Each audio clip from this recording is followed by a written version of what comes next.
আমি মোবাইল থেকে চোখ তুলে বাইরে তাকালাম, দেখি একটা সুন্দরী মেয়ে বাইরে দাঁড়িয়ে আছে। একটা বেনসন লাইট দে তো। মুখে হাসি নিয়ে বললাম, আপু, বেনসন লাইট নেই, শুধু বেনসন আছে। ধুর, কি বালের দোকানি করিস? বেনসন লাইট রাখস না তো কি করস? আমি জানি না, তুই বেনসন লাইট দে। আপনি শুধু বেনসন নেন, ওইটা গত রাতেই শেষ হয়ে গেছে। এত সকালে কোনো দোকানও খুলেনি যে আপনাকে এনে দিব। এখন খেলে শুধু এইটা খেতে হবে। আমার বেনসন লাইট দরকার। আমি শুধু বেনসন নিয়ে কি করব? কচু খাবো? আমার ওইটা দরকার। এখন তুই কোথা থেকে আনবি আমি জানি না। এতক্ষণ আমি বসা ছিলাম। আমি বসা থেকে দাঁড়ালাম, ভালো করে মেয়েটাকে দেখলাম। চেনা মনে হচ্ছে না, আর চিনবই বা কি করে? এই এলাকায় 1 সপ্তাহ হলো আসলাম। আমরা এখানে জায়গা কিনে বাড়ি করি, যেহেতু আমাদের দোকান এখানে। এই 1 সপ্তাহে আব্বার সাথে দোকানে বসে অনেক কিছু শিখলাম। আজকে খুব ভোরে আব্বা কি কাজে যেন ঢাকা গেছে, তাই আমি সকালে দোকান খুলে বসলাম। প্রচণ্ড কুয়াশায় একজন আরেকজনকে দেখা যাচ্ছে না। আব্বার সাথে ঘুম থেকে উঠে নামাজ পড়ে সোজা দোকানে চলে আসলাম। প্রথম কাস্টমারটাই এই মেয়েটা পড়ল। সকাল সকাল কারোর সাথে ঝামেলা করার আমার কোনো ইচ্ছাই নেই, তাও আবার মেয়ে। ছেলে হলে একটা কথা ছিল, 2-1টা কটু কথা বলা যেত। আমি বললাম, আমার কাছে নেই, অন্য দোকান দেখেন। এই বলে আমি চেয়ারে বসে মোবাইল টিপাই মনোযোগ দিলাম। মেয়ে কিছুটা হতাশ কণ্ঠে বলল, তোর কি দোকানদারি করার কোনো ইচ্ছে আছে? ইচ্ছে থাকলে আমাকে বেনসন লাইট বের করে দে। আমি জানি তুই মিথ্যা বলছস, না হলে তোর দোকান আমি 1 ঘন্টার ভেতরে তালা মারবো। আমি বুঝলাম মেয়েটার মাথা টাথা গেছে, মনে হয় সকাল সকাল পিনিকে ধরছে। মেয়েটা গায়ে পড়ে ঝগড়া করতে আসছে। আমি বিরক্ত কণ্ঠে বললাম, আপনি আমার কথা মন দিয়ে শুনুন। আমার কাছে বেনসন লাইট নেই, এখন আপনি আসতে পারেন। সকাল সকাল পাগল ছাগল কোথা থেকে যেন আসে, যান তো এখান থেকে। এরে কি বলে ফেললাম, ধুর, যা বলার বলছি। মাথা গরম হয়ে যাচ্ছে। মেয়েটা রাগী লুক নিয়ে আমার দিকে তাকালো। আমি পাগল ছাগল? মেয়েটা আমার শার্টের কলার ধরে বলল, কোন দিক দিয়ে আমাকে পাগল ছাগল মনে হয়? আরে, কে আপনি? গায়ে হাত দিচ্ছেন কেন? কলার ছাড়েন। পাগল না হলে কে এই কাজ করতে পারে? একটা কথা আমি বারবার বলছি, আমার কাছে বেনসন লাইট নেই, তাও এই জিনিসটা নিয়েই আপনি বাড়াবাড়ি করছেন। দেখ, তুই কিন্তু আমার সাথে ঝগড়া করছিস, এর ফল কিন্তু ভালো হবে না। আপনি তো বেশি বাড়াবাড়ি করেছেন, যান তো এখান থেকে। যাবো না, কি করবি? না গেলে দাঁড়িয়ে থাকেন। এই বলে আমি মোবাইল টিপাই মনোযোগ দিলাম। দেখি মেয়েটা দূরে অন্য আরেকটি দোকানে তাকিয়ে আছে। একটু পর বলল, আচ্ছা দে, শুধু বেনসন দে। আমি ভাবলাম মেয়েটা সকাল সকাল এসে ঝামেলা করছে, আমার শার্টের কলার ধরছে, এর একটা শাস্তি হওয়া উচিত। তাই আমি 1 সপ্তাহের পুরনো এক বেনসন দিলাম। মেয়েটা চেক না করে মুখে দিল। শীতের কারণে হাত মনে হয় বরফ হয়ে আছে, যার কারণে ম্যাচ দিয়ে আগুন ধরাতে কষ্ট হচ্ছে। 2-3 বার ট্রাই করেও পারছে না, বলল। আগুন ধরিয়ে দে। আমি মেয়েটার সিগারেটে আগুন ধরিয়ে দিলাম। দেখি সিগারেট টানতে শুরু করলো। ও 2 টান দিয়েই আমার দিকে আর চোখে তাকালো। মনে হয় বুঝে ফেলেছে, আর বুঝবেই না কেন। আরেক টান দিয়ে মুখ থেকে থুতু ফেললো, তারপর সিগারেট মাটিতে ফেলে দিল। আমার দিকে রাগী লুক নিয়ে তাকালো, বলল, কয়দিন আগের বেনসন এটা। কোনো সমস্যা? সমস্যা না তো কি? তুই আমাকে পুরনো বেনসন দিয়ে বলস কোনো সমস্যা? তুই কি আমাকে বোকা ভেবেছিস? দে, ভালো একটা বেনসন দে। দিব, তাহলে আপনাকে 2টার টাকা দিতে হবে। তোর তো সাহস কম না, তুই আমার কাছে টাকা চাস? আবার পুরনো বেনসন দিয়ে সকাল সকাল আমার মুখটাই পুরো নষ্ট করে দিছিস, আবার ওইটা টাকা চাস? আপনি সিগারেট নিয়েছেন তো টাকা দিবেন না? আচ্ছা তুই কে রে এখানে? যে একটা বুড়ো আঙ্কেল বসে থাকতো, উনি কোথায়? উনি আমাকে কত সম্মান করে, আর তুই কোথা থেকে এসে আমার সাথে ঝামেলা করছিস? দে সিগারেট দে। না, আগে আপনি টাকা দেন। দে বলছি, না হলে কিন্তু ভালো হবে না। ধুর, রাখেন, আগে টাকা দেন। দেখি মেয়েটা রেগে যাচ্ছে, তাতে আমার কিছু যায় আসে না। এই শীতের মধ্যে মেয়েটা ঘামছে, মনে হয় রাগের কারণে।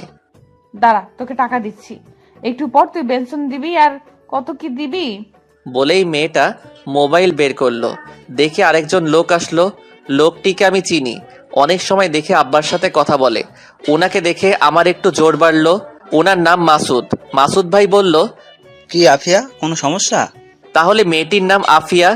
আঙ্কেল দেখেন না, তারে বলছি বেনসন লাইট দিতে, কিন্তু সে আমাকে শুধু একটা বেনসন দিল, তাও আবার পুরনো। আমি বলছি নতুন একটা দিতে, ওইটাও দিচ্ছে না, আবার টাকা খুঁজে। মেয়েটা যেভাবে বলল মনে হচ্ছে সব দোষ আমার, আর উনি একটা বাচ্চা মেয়ে। যা বলেছে দিয়ে দাও ইমাদ, তুমি তো আমাকে চেনোই। কিন্তু আঙ্কেল, তোমারে যেটা বলছি সেটা করো। আমি একটা বেনসন দিলাম। মেয়েটা হাতে নিয়ে ভালো করে চেক করলো, পরে আগুন ধরিয়ে টানতে লাগলো। আঙ্কেল সে মনে হয় নতুন, এই জন্য জানে না আমি কি। সেটাই, এসব নিয়ে আর বাড়াবাড়ির দরকার নেই। ও তো তোমার ভাইয়েরই মতো, দুজন সমান বয়সী, ভাই বোনের মতো মিলেমিশে থাকবা, তাই না? কি বলিস ইমাদ? আমি ভাবতে লাগলাম মেয়েটার মনে হয় খুব পাওয়ার, না হলে মাসুদ আঙ্কেল এত সম্মান করে কথা বলছে কেন। যাই হোক, কোনো ঝামেলা করে লাভ নেই, আব্বা শুনলে পরে সমস্যা হবে। আমি বললাম, সেটাই। তাহলে আমি যাই ইমাদ, যা লাগে দে, ওনার কাছ থেকে কোনো সময় টাকা চাবি না। জি আঙ্কেল। মাসুদ আঙ্কেল চলে গেল। এদিকে আফিয়ার সিগারেট খাওয়া শেষ। আফিয়া বলল, একটা স্পিড ক্যান দে তো ঠান্ডা। এই শীতের মধ্যে আপনি ঠান্ডা খাবেন? নর্মাল দেই। আমার স্বাস্থ্য নিয়ে তোর ভাবতে হবে না, যা বলছি দে। আমি ফ্রিজ থেকে একটা স্পিড দিলাম। মেয়েটা দাঁড়িয়ে দাঁড়িয়ে স্পিডটা খেলো। বলল, কত টাকা হয়েছে? 65 টাকা। 65 টাকা কি করে? আমার হিসেবে 50 টাকা। তুই এই নষ্ট সিগারেটের দাম চাচ্ছিস? হুম। আমি এই নষ্ট সিগারেটের মূল্য দিব না, আর 50 টাকা আমি তোকে পরে দিয়ে যাব। আমরা তো বাকি দেই না, আপনার টাকা দেওয়া লাগবে না। মনে করেন এইটা আমি আমার পক্ষ থেকে খাওয়ালাম। না, আমি কারো কাছে ঋণী থাকবো না, তোরে আমি পরে দিয়ে যাব। শুনেন, আমার টাকা লাগবে না, জানতো এখান থেকে। আমার বিরক্ত লাগছে। আচ্ছা, আপনি কি মানসিক প্রতিবন্ধী? এমন করছেন কেন? মনে করেন আপনি আমার দোকানে আসেননি। এখন যান আপনি এখান থেকে। ওই কয়দিন এলাকায় ছিলাম না বলে শরীরে তেল হয়েছে। আমার মুখের উপর আজ পর্যন্ত কেউ কথা বলেনি, আর তুই কোথা থেকে উড়ে এসে আমার সাথে ঝগড়া করছিস। এর ফল কিন্তু ভালো হবে না। এই বলে রাগে গজগজ করতে করতে চলে গেল। মেয়েটার সাথে ঝগড়া করে এই শীতের মধ্যে শরীর থেকে ঘাম বের হচ্ছে। সকাল সকাল মুডটাই নষ্ট করে দিল। মাথা পুরো গরম হয়ে আছে। এমনিতেই রাতে রিয়ার সাথে ঝগড়া হয়েছে। রাগের কারণে তার সাথে ব্রেকআপ করে তার নাম্বার ব্লক মেরে দিয়েছি। আমিও এই ঠান্ডার মধ্যে একটা স্পিড খাইলাম মাথা ঠান্ডা করার জন্য। আধা ঘন্টা পর মানুষ আসা শুরু করলো। দুপুর পর্যন্ত বেচাকিনা করলাম। ভাবলাম বাড়ি থেকে ফ্রেশ হয়ে লাঞ্চ করে একটু রেস্ট নিয়ে আসি। আমি আস্তে আস্তে দোকানের শাটার ফেলে বাড়ির উদ্দেশ্যে রওনা দিলাম। 1 কিলো দূরে আমাদের বাসা। দুপুর টাইমে কোনো রিক্সা দেখা যাচ্ছে না। ভাবলাম হাঁটা ধরি। হাঁটতে লাগলাম। বাড়িতে যাওয়ার রাস্তায় একটা পার্ক পড়ে, যেটা জনসাধারণের জন্য উন্মুক্ত। দেখি সকালের মেয়েটা, কি জানি নাম, মনে হয়েছে আফিয়া নামটা। কি সুন্দর, কিন্তু মেয়েটা একেবারে বদ। দেখি কয়েকজন ছেলের সাথে আড্ডা দিচ্ছে। আমার সেসব ভেবে লাভ নেই। আমি আমার মতো হেঁটে যাচ্ছি। তার মধ্যে থেকে একটা ছেলে আমাকে ডাক দিল। আমি তাদের সামনে গেলাম। আফিয়া বলল, কোথায় যাস? বাসায়। তুই হয়তো এই এলাকায় নতুন আসছিস, তাই তোকে আজকের মতো ছেড়ে দিলাম। সামনে থেকে বুঝে শুনে কথা বলিস। ওকে। ওই বুড়ো আঙ্কেল তোর কি বাপ লাগে?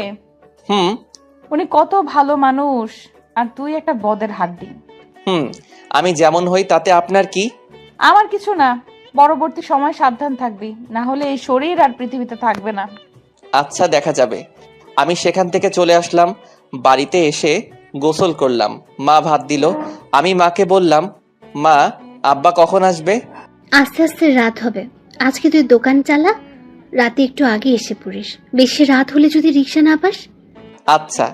আমি আবার দোকানে এসে পড়লাম। একটু পর দেখি কিসের হুড়াহুড়ি। দেখে একটা ছেলেকে 4-5 জন ধরে মারছে। আমি তাদের আটকাতে যাব, এমন সময় আরেকজন অচেনা লোক আমাকে বলল, ওদের মারামারি ওরা করুক, তাতে তোমার কি? তুমি দোকানদার, তুমি গিয়ে দোকানদারি করো। কিন্তু ছেলেটা তো মরে যাবে। মরে গেলে যাক, তাতে তোমার কি? তুমি গিয়ে দোকানদারি করো। আমি বাধ্য ছেলের মতো দোকানে এসে দেখতে লাগলাম কি হয়। ছেলেটাকে মেরে আধা মরা করে ফেলেছে। একটু পর দেখি আফিয়া বাইকে চড়ে আসলো। এসেই ছেলেটার কাছে গেল। লোকজনের হুড়াহুড়িতে কিছুই শুনতে পারছি না, আর দেখতেও পারছি না। একটু পর একজন ছেলেটাকে নিয়ে চলে গেল।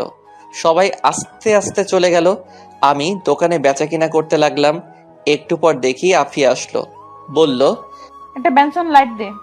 আমি বিরক্ত হয়ে তাকে একটা বেনসন লাইট দিলাম। ফ্রিতে খেলে তো বিরক্ত হবই। সে সিগারেট খেতে লাগলো। আস্তে আস্তে দোকানের ভিড় কমলো। দেখি আফিয়া এসে দোকানের ভিতরে একটা বসার চেয়ারে এসে বসলো। বলল, 1 কেজি আটা, 1 কেজি চিনি দে, 1 কেজি পেঁয়াজ দে, আর 1 হালি ডিম দে। আমি আফিয়ার মুখের দিকে তাকিয়ে রইলাম। তার চোখে চোখ রাখলাম। আমার ভয় করছে, এগুলোও কি ফ্রিতে দিতে হবে নাকি? আফিয়ার চোখ আমার চোখ একসাথে হলো। আফিয়া কিছুটা লজ্জা পেয়ে চোখ নিচু করে বলল, তুই ভয় পাস না, এগুলোর জন্য আমি টাকা দিব। আমি বুকে হাসি এনে বললাম, ওকে। আমি আটা মাপা শুরু করলাম। এই ফাঁকে 2 জন ছেলে আসলো। এসে আফিয়ার সাথে কথা বলতে লাগলো। সেদিকে আমার কোনো খেয়াল নেই। আমি আটা, পেঁয়াজ, ডিম, চিনি প্যাকেট করে সামনে দিলাম। আফিয়া তাদের সাথে অনেকক্ষণ কথা বলল। পরে 2 জন চলে গেল। আফিয়া আমার দিকে তাকিয়ে মুচকি হাসি দিয়ে বলল, এখানে কত টাকা হয়েছে? 200। তুই তো ফ্লেক্সি লোড করস। হুম। এই নাম্বারে 700 মিনিট আর এমবি প্যাকটা দে। ওকে, আমি দিলাম। আফিয়া বলল, আমার নাম্বারটা সেভ করে রাখ, যদি কোনো সমস্যায় পড়স সাথে সাথে কল করবি। তার প্রয়োজন নেই। আফিয়া দেখতে অনেক সুন্দরী, দাঁতগুলো উঁচু নিচু, যার কারণে হাসি দিলে অনেক সুন্দরী লাগে। ঠোঁটে লিপস্টিক দেওয়া।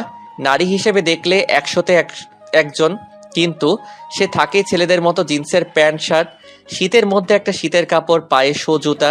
সে মনে হয় খুব বড় লোক, যার কারণে এত পাওয়ার। সেসব ভেবে লাভ নেই। একজন এসে বলল 10 কেজি আটা দিতে। আমি আটা মাপতে শুরু করলাম। 10 কেজি আটা দিলে উনি সেগুলো নিয়ে টাকা দিয়ে চলে গেল। আফিয়া বলল, এইগুলোর দাম রাখ, আমি যাওয়ার সময় নিয়ে যাব। কত টাকা হয়েছে? আমি হিসেব করে বললাম 900 টাকা। আর 4টা সিগারেট দে। আমাকে একটা 1000 টাকার নোট দিয়ে বলল, সব মিলিয়ে কত টাকা হয়েছে রাখো, সকালের টাকা রেখে দে। আমি সকালের টাকা না রেখে ফেরত দিয়ে দিলাম। আফিয়া চলে গেল।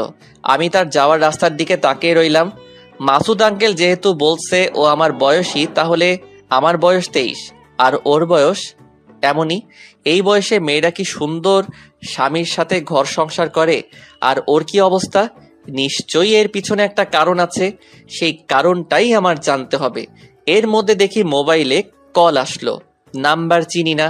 ফোন ধরে কণ্ঠ শুনে বুঝতে পারলাম এটা রিয়া। ফোন দিছত কেন? তোর সাথে ব্রেকআপ। আমার কথা শোন, আমি খুবই দুঃখিত। আসলে আমি বুঝতে পারিনি তোরে আমি ভালোবাসি ইমাদ। তোরে ছাড়া আমি বাঁচবো না। এটা তো আমি লাস্ট 2 বছর ধরে শুনে আসছি।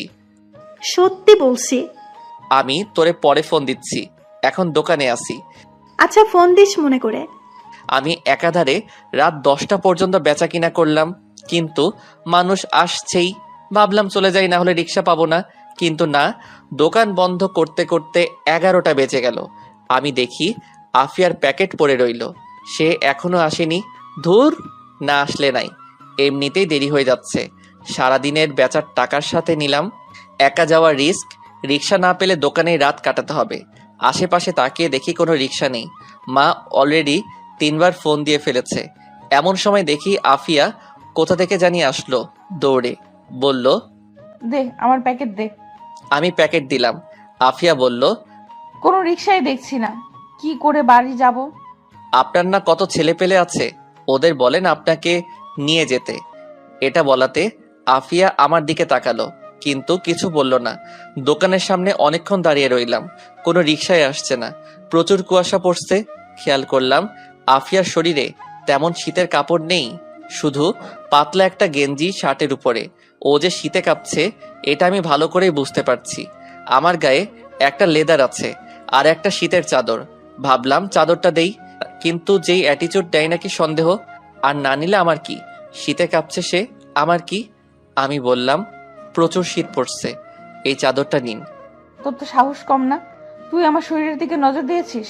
বুঝতে পারছি, এত রাতে কেউ নেই বলে আজ পর্যন্ত আমার দিকে কোনো ছেলে নজরে তাকানোর সাহস পায়নি। আর তুই কোথা থেকে উড়ে এসে আমার শরীরের দিকে নজর দিস? তোর এই 2 চোখ আমি তুলে নিব। এক শ্বাসে কথাগুলো বলল। আমি এমন কথা শুনে অবাক। উপকার করতে চাইলাম আর উল্টা বাঁশ দিয়ে দিল। দূর, এমন মেয়ের সাথে কথা বললে মুখ নষ্ট, জাহান্নামে যাক, তাতে আমার কি? মা আবার কল দিল। পরিবারের একমাত্র ছেলে আমি, ছোট বোন আছে বিবাহিত। এখন বাড়িতে মা একা। মা বলল, আজকে আসবি নাকি? আসবো তো, কিন্তু কোনো গাড়ি পাচ্ছি না। আব্বা বাড়িতে আসলে বলল একটা আগাইতে। তোর আব্বা এখনো আসেনি, রাস্তায় আছে। কি করব এখন? তুই আস্তে আস্তে হাঁট, আমি আগাইতেছি। আচ্ছা। আমি হাঁটা ধরলাম। বাড়িতে যাওয়ার রাস্তা সোজা, চারপাশে বাড়িঘর আছে, জায়গায় জায়গায় ল্যাম্পপোস্ট। এরপরও কেন জানি ভয় করে। এলাকাটা নির্জন। খেয়াল করলাম আমার পিছনে আফিয়া হাঁটছে। মনে হয় কোনো উপায় না পেয়ে আমার পিছনে হাঁটা ধরছে। আমি দাঁড়িয়ে গেলাম, তার দিকে এগিয়ে গেলাম। আফিয়া বলল, আমার দিকে আসবি না, এর ফল কিন্তু ভালো হবে না। ভুলে যাস না, রাতের পর কিন্তু সকাল আছে। আমার শরীরে যদি টাচ করিস তাহলে সকালে ভোরের আলো দেখতে পারবি না। আমি তার কথা কানে না নিয়ে তার সামনে গেলাম। শীতে কাঁপছে আর ভয়েও। আমি চাদরটা তার শরীরে পেঁচিয়ে দিলাম। ও তখন চোখ বন্ধ করে ফেলছে, বোধহয় ভাবছে আমি অন্য কিছু করব। বললাম, সব সময় অ্যাটিটিউড দেখানো ঠিক না, চাদরটা ভালো করে গায়ে দিন, ভালো লাগবে। আর পিছন পিছন না হেঁটে পাশাপাশি হাঁটুন। এই বলে আমি হাঁটা ধরলাম। একটু পর দেখি আফিয়া আমার পাশাপাশি হাঁটছে, চাদরটা শরীরে ভালো করে গায়ে দিল। হাঁটতে হাঁটতে অনেকটুকু চলে আসলাম। কোথা থেকে জানি এক কুকুর ঘেউ ঘেউ করে উঠল। আফিয়া ভয়ে আমার শরীরের উপর পড়ল। আমি তাকে ধরে ফেললাম। আফিয়া আমাকে ধরে রীতিমতো ভয় কাঁপছে। আমি বললাম, ভয়ের কিছু নেই, এটা কুকুর ছিল। আমি ভয় পাচ্ছি না। আপনি ভয় পাবেন কেন? আপনি তো অনেক সাহসী। এখন হাঁটেন। আমরা আবার হাঁটতে শুরু করলাম। আফিয়া বলল, বামের গলি একটু সামনে আমার বাসা। আমি তাকিয়ে দেখি অন্ধকার এক গলি, কিছুই দেখা যাচ্ছে না। যদি এদিকে যাই, আফিয়া যদি আমার টাকা পয়সা সবকিছু রেখে দেয়। আমি ওই দিকে যাচ্ছি না। সে গিয়ে মরুক, তাতে আমার কিছু যায় আসে না। আবার মনে চাচ্ছে এগিয়ে দিয়ে আসি, মানবতার খাতিরে এইটুকু সাহায্য করাই যায়। আবার গেলে যদি টাকা পয়সা রেখে কি করব মাথায় কাজ করছে না। আমি যাচ্ছি না। আফিয়া বলল, এইটুকু রাস্তা এগিয়ে দে না, আমার সত্যি খুব ভয় করছে। আমি আফিয়ার মুখের দিকে তাকালাম। দেখি সে সত্যি খুব ভয় আছে, মনে হয় করুণার দৃষ্টিতে বলছে। আমি ভাবলাম যাই, এগিয়ে দিয়ে আসি। ওকে চলেন। আমি আফিয়ার পাশাপাশি হাঁটতে লাগলাম। আফিয়া আমার শরীরের সাথে লেগে লেগে হাঁটছে। কিছুক্ষণ হাঁটার পর আফিয়া বলল, এটা আমার বাসা, ভেতরে এসে বস। না, তার প্রয়োজন নেই, আরেকদিন আসবো। ধন্যবাদ তোকে। এই নে তোর চাদর। ওকে। আমি চাদর নিয়ে হাঁটা ধরলাম। তাড়াতাড়ি গলি থেকে বের হলাম। তারপর বাড়ির রাস্তায় হাঁটা ধরলাম। আরো অনেকটুকু পথ বাকি। এখন আমার নিজেরই ভয় করছে। দেখি সামনে থেকে একজন মহিলা আসছে। ভালো করে তাকিয়ে দেখি এটা মা। মাকে দেখে যেন আমার আত্মাটা শান্তি হলো। আমি আর মা একসাথে হাঁটতে লাগলাম। কিছুক্ষণ হাঁটার পর 4-5 জন ছেলে আমাদের ঘিরে ধরলো। তাদের প্রত্যেকের মুখ মাফলার দিয়ে ঢাকা। এক মুখোশধারী বলল, যা আছে সবকিছু দিয়ে দে। মা ভয় পেয়ে আমার পিছনে লুকালো। একজন এসে আমার পকেটে হাত দিতে লাগলো। আমি ছেলেটার হাত ধরে ফেললাম। একজন পিছন থেকে চাপাতি বের করলো। মা ভয় পেয়ে বলল, যা আছে সবকিছু দিয়ে দে। আমি ছেলেটার হাত ছেড়ে দিলাম। ছেলেটা আমার পকেট থেকে মোবাইল নিয়ে গেল। আরেক পকেট থেকে দোকানের টাকা বের করলো। 20,000 টাকার মতো ছিল। ওইটা পেয়ে তারা চলে যেতে লাগলো। পিছন থেকে মোবাইল ঢিল দিয়ে সবগুলো দৌড়ে পালালো। মা সেখানে কাঁদা শুরু করলো। আমি মাকে উঠিয়ে বাড়িতে নিয়ে আসলাম। মা কেঁদে কেঁদে বলল, ওখানে কত টাকা ছিল? 20,000। সব শেষ, আমাদের সব শেষ। আমার কিছু বলার নেই। যে চাপাতি বের করছিল, একটা কোপ দিলে বাঁচার কোনো সম্ভাবনা নেই। আমি মাথায় হাত দিয়ে বসে রইলাম। সারাদিনের বেচা কিনা এক নিমিষেই শেষ। একটু পর আব্বা এলো। আমাদের এই অবস্থা দেখে আব্বা বলল, কি হয়েছে? তোদের মুখের এই অবস্থা কেন? মা কেঁদে কেঁদে আব্বাকে সব কিছু বলল। আব্বা শুনে মাথায় হাত দিয়ে বসলো। বলল, আমার তোরে আগেই সতর্ক করা উচিত ছিল। আমি কিছু না বলে আমার রুমে চলে আসলাম। এসে শুয়ে রইলাম। ভাবতে লাগলাম, এটা কে করলো? এই এলাকা চলে আফিয়ার কথায়। এলাকায় কিছু হলে সেটা অবশ্যই আফিয়া জানবে। তার মানে এই কাজ সম্পূর্ণ আফিয়ার। কিন্তু সে তো আমার সাথেই ছিল। ওকে তো আমি নিজেই বাড়িতে পৌঁছে দিলাম। সকালে গিয়ে আফিয়াকে জিজ্ঞেস করতে হবে। এমন সময় দেখি রিয়ার কল। এমনিতেই মাথা গরম হয়ে আছে, আবার রিয়ার কল ধরলে আরও মাথা গরম হবে। আমি ফোন কেটে দিলাম। রিয়া আমার আগের কলেজের বেস্ট ফ্রেন্ড। আস্তে আস্তে দুজন দুজনকে ভালোবেসে ফেলি। ওই কলেজ থেকে ইন্টার শেষ করি। তারপরেই এখানে এক কাছের কলেজে ভর্তি হই। যদিও তখন বাড়ি থেকেই আসতাম, কিন্তু এইখানে বাড়ি করার এইখান থেকে গিয়েই ক্লাস করি, মাঝে মাঝে অধিকাংশ সময় দোকানেই কাটাই। আমি এখন অনার্স 3rd ইয়ারে আছি। যখন রিয়া শুনেছে আমি এখানে চলে আসছি, তখন রিয়া আমাকে দোষারোপ করছে। ও বলে কিনা আমি তাকে ব্যবহার করছি, অথচ আজ পর্যন্ত আমি রিয়ার হাত ধরার সাহস পাইনি। মাকে রিয়ার কথা বলছিলাম, কিন্তু মা তেমন গুরুত্বই দেয়নি। এর দ্বারা বোঝা যায় এসব আরও পরে হবে। একে তো এই এলাকাটা একদম নির্জন, মানুষগুলো কেমন যেন। খেয়াল করলাম কেউ কারোর সাথে প্রয়োজন ব্যতীত কথা বলে না। দোকানটা এক চৌরাস্তার মোড়ে পড়েছে। আরও একটা 2টা দোকান আছে, তার মধ্যে থেকেই আমাদের দোকানটাই বেশি বেচা কিনা হয়, কারণ আমাদের দোকানটা অনেক পুরাতন। দাদির মুখ থেকে শুনেছিলাম আব্বা প্রথমে এই দোকানের কর্মচারী ছিল। দোকানের মালিকের একমাত্র মেয়ে ছিল আমার মা, কিন্তু আমার নানা অকালে মৃত্যুবরণ করেন। যাওয়ার আগে আব্বাকে এই দোকান আর আমার মাকে দিয়ে যায়। পরে আব্বা মাকে বিয়ে করে বাড়িতে নিয়ে আসে। এত বছর নানার বাড়ি খালি পড়েছিল। দাদি মারা যাওয়ার পর আব্বা নানার বাড়ি আবার নতুন করে এবং আমরা এই জায়গায় চলে আসি। রাতে আর ঘুমাতে পারিনি। সকালে গেলাম আফিয়ার বাড়িতে, গিয়ে দরজায় টোকা দিলাম। কিছুক্ষণ পর আফিয়া দরজা খুলল। আফিয়া আমাকে দেখে অবাক হয়ে জিজ্ঞেস করলো, এত সকালে তুই? আফিয়া এই শীতের মধ্যে একটা হাতা কাটা গেঞ্জি পরা আর পাতলা একটা প্লাজো পরা, চুলগুলো উস্কো খুস্কো হয়ে আছে। আমাকে দেখে তাড়াতাড়ি ওড়না দিল গলায়। পায়ের দিকে তাকাতেই আমার সারা শরীরে শিরশির করে উঠল। পায়ের নখগুলো তেল পালিশ দেওয়া। আমি বললাম, আমার টাকা ফেরত দেন। কিসের টাকা? গত রাতে যে ছিনতাই করেছেন ওই টাকা। আফিয়া যেন আসমান থেকে পড়লো আর বলল, আমি কি করে তোর টাকা ছিনতাই করতে পারি? তুই তো আমাকে এখানে দিয়ে গেলি, আমি কেন তোর টাকা নিতে যাব? এলাকায় কিছু হলে সবকিছুই আপনি জানেন, আপনি সব সমাধান করেন। আমার 20,000 টাকা ছিনতাই হয়েছে গত রাতে আপনাকে দিয়ে বাড়ি যাওয়ার সময়। এখন আপনি বলছেন আপনি কিছুই জানেন না। আজ পর্যন্ত আমাকে এই অপবাদ দেওয়ার কেউ সাহস পায়নি। আমার সাথে কথা বলতে এলে 10 বার ভেবে নেয়। একটা ফোন দিলে তুই আমার ঘর থেকে জীবিত বের হতে পারবি না। গত রাতে একটু উপকার করছিস বলে এই ভেবে নিস না আমি তোকে হেল্প করব। গত রাতের উপকার করছিস বলে এখনো তোকে কিছু বলিনি। চুপচাপ এখান থেকে চলে যা। যাবই তো, আমি কি এখানে থাকবো নাকি? মনে রাখেন, এই টাকা নিয়ে আপনারা শান্তি মতো মরতেও পারবেন না। তোর নাম জানি কি? মোহাম্মদ ইমাদ। ইমাদ, তোরে লাস্ট ওয়ার্নিং দিচ্ছি, আর একটা কথা না বলে এখান থেকে চলে যা। আমি তার বাসা থেকে চলে আসলাম। খেয়াল করলাম ওর বাসায় শুধু ও একা। তার কি মা বাবা কেউ নাই? আমি নিশ্চিত টাকাটা সেই নিছে। আমি মুখটা কালো করে সেখান থেকে চলে আসলাম।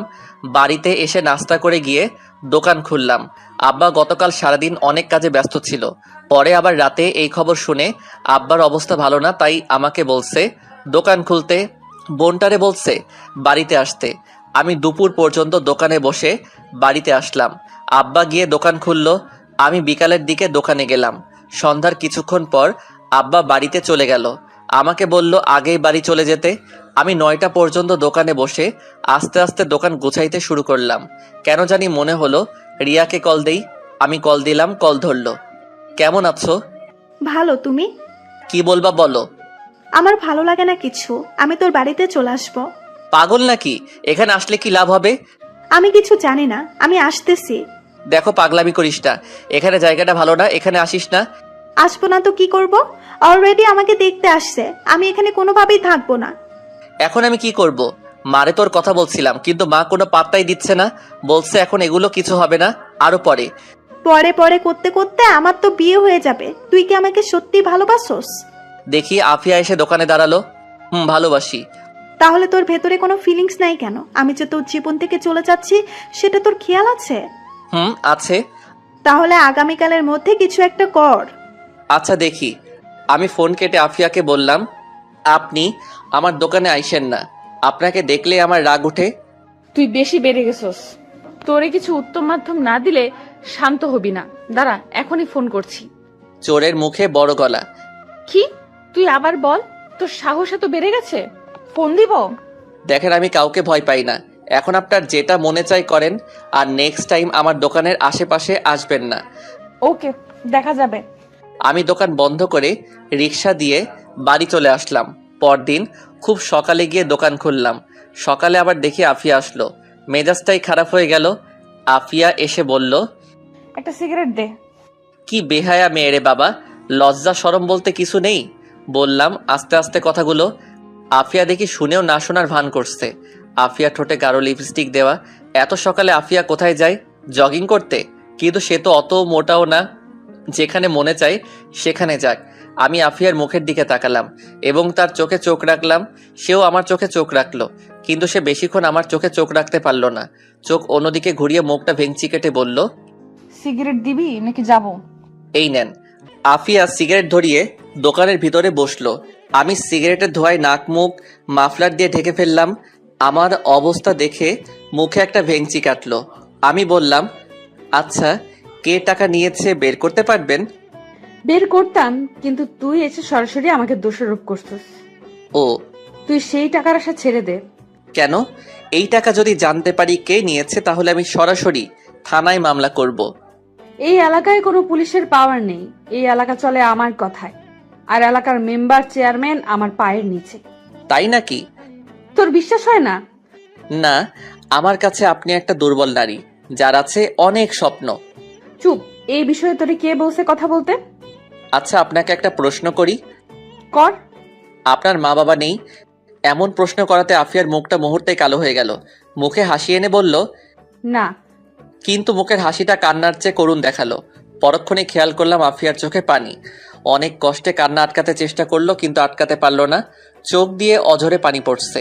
আমি তাড়াতাড়ি টিস্যু দিলাম। আফিয়া চোখ মুছলার বলল, ধুর, শুধু শুধু চোখে পানি চলে আসলো।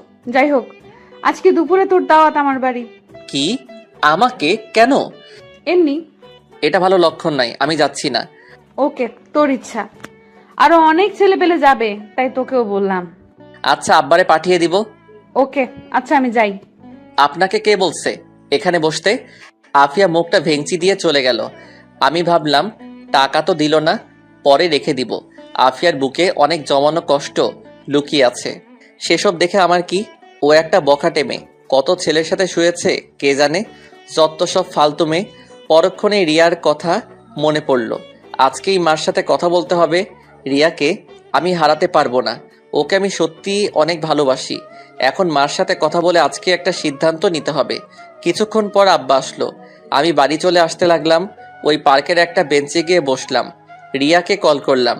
দ্বিতীয়বার ট্রাই করলে ফোন ধরলো। এতক্ষণ লাগে ফোন ধরতে? রান্নাঘরে ছিলাম। কি রান্না করছো? আমি মাঝে মাঝে রাগের কারণে রিয়াকে তুই করে বলি। রিয়াও আমাকে তুই করে বলে, কিন্তু অধিকাংশ সময় আমরা তুমি করে কথা বলি। ভর্তা খাবা? হুম। তাড়াতাড়ি আমাকে নিয়ে যাও, তোমাকে সারা জীবন আদর করে ভর্তা খাওয়াবো। সেটাই করব। তোমার মারে বলছো? কি বলছে? এখনো বলিনি। যদি তোমার মা না করে? কিছু তো একটা করব, তুমি কোনো টেনশন করো না। ওকে। এখন ভিডিও কল দাও, তোমাকে দেখতে ইচ্ছে করছে। ওকে। রিয়া ভিডিও কল দিল। রিয়াকে দেখে আমার মনটা শান্তি হলো। আমি বললাম, এক কাজ করো, আজকে সেজে গুজে ভিডিও কল দাও। না। কেন? আমাকে নিয়ে যাও, পরে তুমি যতবার বলবে ততবার সাজবো। আচ্ছা। ফোন রাখি, মা আসছে। এই বলে রিয়া ফোন রেখে দিল। দেখি কুয়াশা কেটে যাচ্ছে। সূর্য কুয়াশায় পাহাড় ভেঙে একটু একটু উকি দিচ্ছে। সকালের রৌদ্র এসে আমার শরীরে পড়ল। শরীরের মধ্যে এক অসাধারণ অনুভূতি কাজ করলো। মন চাচ্ছে না এখান থেকে উঠে যেতে। দেখি আফিয়া পার্কের ভিতরে ঢুকলো। তারে দেখেই মুডটা অফ হয়ে গেল। ও কি সারাদিন পুরো এলাকায় ঘুরে বেড়ায়? আমাকে দেখে আমার এখানে আসলো আর বলল, কি মিস্টার দোকানদার, এখানে কি? কিছু না, এমন মিষ্টি রোদ মিস করতে পারি, তাই চলে আসলাম। ভালো। আচ্ছা, আপনি তো অতটা মোটা না, কিসের জগিং করেন আপনি? সকালে আমি ঘুমাতে পারি না, তাই বাইরে বের হই। সকালে ঠান্ডা ফ্রেশ বাতাস আমি কোনোভাবেই মিস করতে পারি না। যেদিন আমি মিস করি, দিন এতই খারাপ যায় তা বলে বোঝাতে পারবো না। এটা ভালো। এই অভ্যাসটা আমার আব্বার ছিল। প্রতিদিন সকালে আমাকে সাথে নিয়ে বের হতো, তাই ছোটবেলা থেকেই আমার এই অভ্যাস। ভালো, ফ্রেশ বাতাস নেন, আমি চাই। এই বলে আমি উঠে বাড়ি চলে আসলাম। এসে নাস্তা করলাম। নাস্তা করে ভাবলাম যাই, মার সাথে রিয়ার ব্যাপারে আলোচনা করা যাক। মারে রাজি করাতে পারলেই হবে। আমি মার ঘরে গিয়ে টোকা দিলাম। মা বলল ভিতরে আসতে। মা বলল, কি হয়েছে? একটা কথা ছিল। বল। এটা রিয়ার ব্যাপারে। কোন রিয়ার ব্যাপারে? তোমারে বলেছিলাম না একটা মেয়ের ব্যাপারে? আমার ক্লাসমেট ছিল রিয়া। মা তার বাড়িতে একটু কথা বলে দেখবা। কিসের জন্য? মেয়েটাকে বাড়ি থেকে বিয়ের জন্য চাপ দিচ্ছে, কিন্তু ও আমাকে চাই। এখন কি বলবো? ও তোকে চায় তো আমি কি করব? এসব প্রেম ভালোবাসা আমি এক বিন্দু পরিমাণও বিশ্বাস করি না। এগুলো এক সেকেন্ডের ব্যাপার, এই আছে এই নেই। আছে আবেগের ঠেলায় বলছে তোকে ভালোবাসে। তোর থেকে ভালো কোনো ছেলে পাক, এক মুহূর্তও লাগবে না তোকে ভুলতে। আমার দায়িত্ব আমি পালন করি। ওকে আমি ভালোবাসি মা, এখন আমি তাকে চাই। কোন মুখে তুই এই কথা বলিস? তুই মাত্র পড়াশোনা করেছিস। চাকরি হোক পরে চিন্তা ভাবনা করবো না। যে একটা দোকান আছে ওটারও কোনো নিশ্চয়তা নেই, কোন সময় জানি কি হয়ে যায়। দেখছস তো ওই দিন টাকাটা কিভাবে কেড়ে নিয়েছে। আর যদি দোকান এভাবে কেড়ে নেয় তখন কি করবি? পরে তো পথে বসতে হবে। তোর বাবারে পাপে ধরছিল এই জায়গায় দোকান চালাতে। বাড়ির আশেপাশে যেন জায়গায় ছিল না। এই এলাকাটা একদম ভালো না। এই এলাকা ভালো মানুষের জন্যই না। কিন্তু মা, কিছু তো একটা করো। ওর বাড়িতে বলে কিছুদিন সময় তো নিয়ে যাক। নিলাম সময়, পরে কি হবে? মেয়ের বয়স কত? 20-22 হবে। পরের চিন্তা করে এখন সময় নেওয়া কি ঠিক হবে? পরে কি হবে কেউ জানে না। শুধু শুধু মেয়েটাকে বসিয়ে লাভ আছে? তুই তোর মতো থাক, ও ওর মতো থাক। কোন মুখে তুমি এই কথা বলো? আর যদি আব্বা তোমাকে এই কথা বলে, তুমি নিতে পারবে? তুমি কিছু একটা করো, আমি তাকে চাই। ও আমার মুখের দিকে তাকিয়ে আছে। এখন আমার টেনশন দিস না। কিছুদিন পর ফাতিমার ডেলিভারি। ফাতিমা আমার ছোট বোনের নাম। কিন্তু মা, আমি কোন মুখে মেয়ের বাড়িতে কথা বলবো? আমাদের কিছু আছে? না আছে জায়গা সম্পত্তি, না আছে ভালো বাড়ি। কোনো মতে দিন চলছে, এর মাঝে তুই কি করে এ কথা বলতে পারিস? টাইম নাও। রিয়া রাজি আছে। আমাদের টাইম দেওয়ার জন্য ওরা বসে আছে নাকি? অন্তত বলে তো দেখতে পারি। আচ্ছা দেখি তো ওরা আব্বারে পাঠাইতে পারি কিনা। আচ্ছা, এই বলে আমি চলে আসলাম। আমি হাড়ে হাড়ে বুঝতে পারছি মার বিন্দু পরিমাণ ইচ্ছা নেই। আমি রিয়াকে কি করে বলবো? যেদিন আব্বা যাবে ওই দিন রিয়াকে বলবো। রাতে দেখি রিয়া সেজেগুজে ছবি পাঠালো। আমি তখন দোকানে। আমি ফোন দিলাম, কিন্তু মেসেজ দিয়ে বলল ফোন না দিতে। পরক্ষণেই অফলাইন চলে গেল। 3 দিন পরে ডেট ঠিক হলো, আব্বা যাবে তাদের বাড়িতে। আশ্চর্যের বিষয় হলো 3 দিনে একবারও রিয়াকে ফোনে পেলাম না, অনলাইনে আসলো না। অবশেষে রিয়ার মার মোবাইলে কল দিলাম, তখন রিয়া কল ধরলো। কণ্ঠ চিনে বুঝতে পারলাম। আমি বললাম, তোমারে তো কল দিয়ে পাই না। আমার মোবাইল মা নিয়ে গেছে, মার বাটন মোবাইল আমার কাছে। আজকে আব্বা যাচ্ছে তোমাদের বাড়িতে। কিন্তু কিন্তু কি? আমাকে এসে দেখে গেছে এক সম্বন্ধ, এমনকি বিয়ের তারিখ ঠিক করে গেছে। কি বলো? তুমি বলো নাই আমার কথা? বলছি, কিন্তু কেউ আমার কথা কানেই নেয়নি। আচ্ছা তোমার আব্বা আসুক, আমি তোমার আব্বার সাথে চলে আসবো। না, আমি ফ্যামিলির উপরে যেতে পারবো না। আচ্ছা তোমার আব্বা আসুক, দেখে কি করতে পারি। আচ্ছা। আমি সারাদিন দোকানে থেকে রাতে বাড়ি গেলাম। দেখে আব্বা বাড়িতে, মার মুখের অবস্থা ভালো না। আমি বললাম, কি হয়েছে?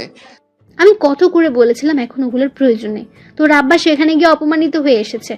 তাকে বিয়ে করার জন্য সরকারি চাকরিজীবী ছেলে বসে আছে এবং অলরেডি ডেট তারিখ ঠিক করে ফেলেছে।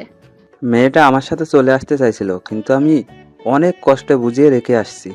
আমি বলার মতো কিছুই খুঁজে পেলাম না। আমি বাইরে বের হয়ে রিয়াকে কল করলাম। রিয়াকে আমাকে ভিডিও কল দিল। দেখি রিয়া কাঁদছে। রিয়া বলল, আমি তোকে ছাড়া থাকতে পারবো না, আমি তোর বাড়িতে চলে আসছি, তোর বাসার ঠিকানা দে। না, এই ভুল করিস না। কেন? তুমি আমাকে চাও না? অবশ্যই চাই। তাহলে এমন করে কথা বলো কেন? আজ পর্যন্ত তোমার হাতটা পর্যন্ত ধরিনি। ভেবেছিলাম বিয়ের পরে একেবারে হাত ধরবো, কিন্তু দেখি এখন আর সেটা সম্ভব না। তোমার কোনো ইচ্ছেই নেই আমাকে পাবার। এই বলে রিয়া শিশুর মতো কাঁদতে লাগলো। অজান্তে আমার চোখ দিয়ে পানি বের হয়ে পড়লো। আমার ভিতরটা কষ্টে পুড়ে যাচ্ছে। তাড়াতাড়ি তোর বাসার ঠিকানা দে, আমি আগামীকাল আসছি, পরে তুই যা করার করিস। আচ্ছা। আমি তোর হাতটা একটিবারের জন্য ধরতে চাই, আমি একটিবারের জন্য তোকে অনুভব করতে চাই। এই বলে রিয়া কাঁদতে লাগলো। আমি বললাম, ঠিকানা টেক্সট করলাম। পার্কের ঠিকানা দিলাম। আর কতক্ষণ পুরনো স্মৃতি মনে করে কিছুক্ষণ কথা বলে ফোন কেটে দিলাম। পরদিন আব্বারে দোকানে রেখে পার্কে গেলাম। গিয়ে রিয়ার জন্য অপেক্ষা করতে লাগলাম। দেখি আফিয়া পার্কে আসলো কয়েকজন ছেলে ফেলে নিয়ে। তারে দেখে মেজাজটা বিগড়ে যায়। তারা দূরের এক বেঞ্চে বসে কথা বলতে লাগলো। একসময় দেখি আফিয়া একটা ছেলেকে চর দিল। চর খেয়ে ছেলেটা মাটিতে পড়ে গেল। আফিয়া ছেলেটিকে আরো কি জানি বলল। দেখি রিয়া রিক্সা থেকে নেমে পার্কের ভিতরে প্রবেশ করলো। আমি ইশারা দিলাম। রিয়া আমার কাছে আসলো। এসে আমাকে জড়িয়ে ধরলো, ফুপিয়ে কেঁদে উঠল। আমি তার পিঠে হাত রেখে সান্ত্বনা দিতে লাগলাম। আমি রিয়াকে আমার পাশে বসালাম। রিয়া আমার হাতে হাত ধরলো, আমার কাঁধে মাথা রেখে কাঁদতে লাগলো। রিয়া বলল, আমি তোমাকে হারাতে চাই না। আমিও। চলো না এখন গিয়ে বিয়ে করে ফেলি, পরেরটা পরে হবে। কিন্তু বুঝেছি, তোমারই কোনো ইচ্ছে নেই। শুনেছি সত্যিকারের ভালোবাসা বলে কখনো কাউকে ভয় পায় না। আসলে তুমি আমাকে সত্যিই ভালোই বাসো না। বাসি না বাসলে কি আর এত কিছু করতাম? সবার আগে ফ্যামিলি। যারাই ফ্যামিলির উপরে গিয়েছে তারাই শেষ হয়ে গেছে। কতই না ভালো হতো যদি সারাটা জীবন একসাথে থাকতে পারতাম। এখনো হয়তো সময় আছে। এভাবে আমাকে দূরে থেকে ভালোবেসে যেতে পারবা? হয়তো তোমার এই একটু ভালোবাসা নিয়ে আমি সারাটা জীবন কাটিয়ে দিতে পারবো। কোনো কি উপায় নেই? উপায় আছে, কিন্তু এমনও হতে পারে সেটা বেশি দিন স্থায়ী হবে না। তার চেয়ে ভালো না এমন একটা জায়গায় যাওয়া, সেখানে আজীবন স্থায়ী হওয়া। কিন্তু তুমি প্রমিস করো আজীবন তুমি আমার সাথে সম্পর্ক রাখবা, আমাকে ভুলবা না কোনোদিন। কথা দিলাম তোমার সাথে আজীবন যোগাযোগ রাখবো। মনে করবা আমি তোমার পাশে আছি সব সময়। মনে আছে আমরা দুজন প্রেমে পড়ার আগে কি রকম ছিলাম? ঠিক সেই রকম ভাবে আমাদের সারাটা জীবন কাটিয়ে দিব। ওকে, তুমি কোন মেয়েকে বিয়ে করবা সেটা আমি সিদ্ধান্ত নিব। আমার পছন্দ, তোমার পছন্দ। আচ্ছা এখন একটু হাসো, তোমার হাসিটা অনেক দিন ধরে মিস করছি। রিয়া একটা মুচকি হাসি দিল।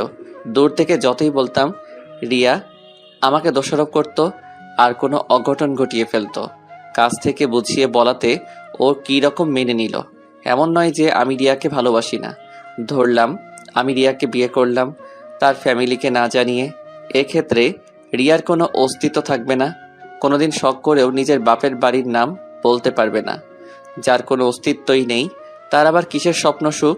কিছুদিন পর আমি হয়ে যাব তার কাছে নরক। তার চেয়ে ভালো না দূর থেকে দুজনকে ভালোবেসে যাব।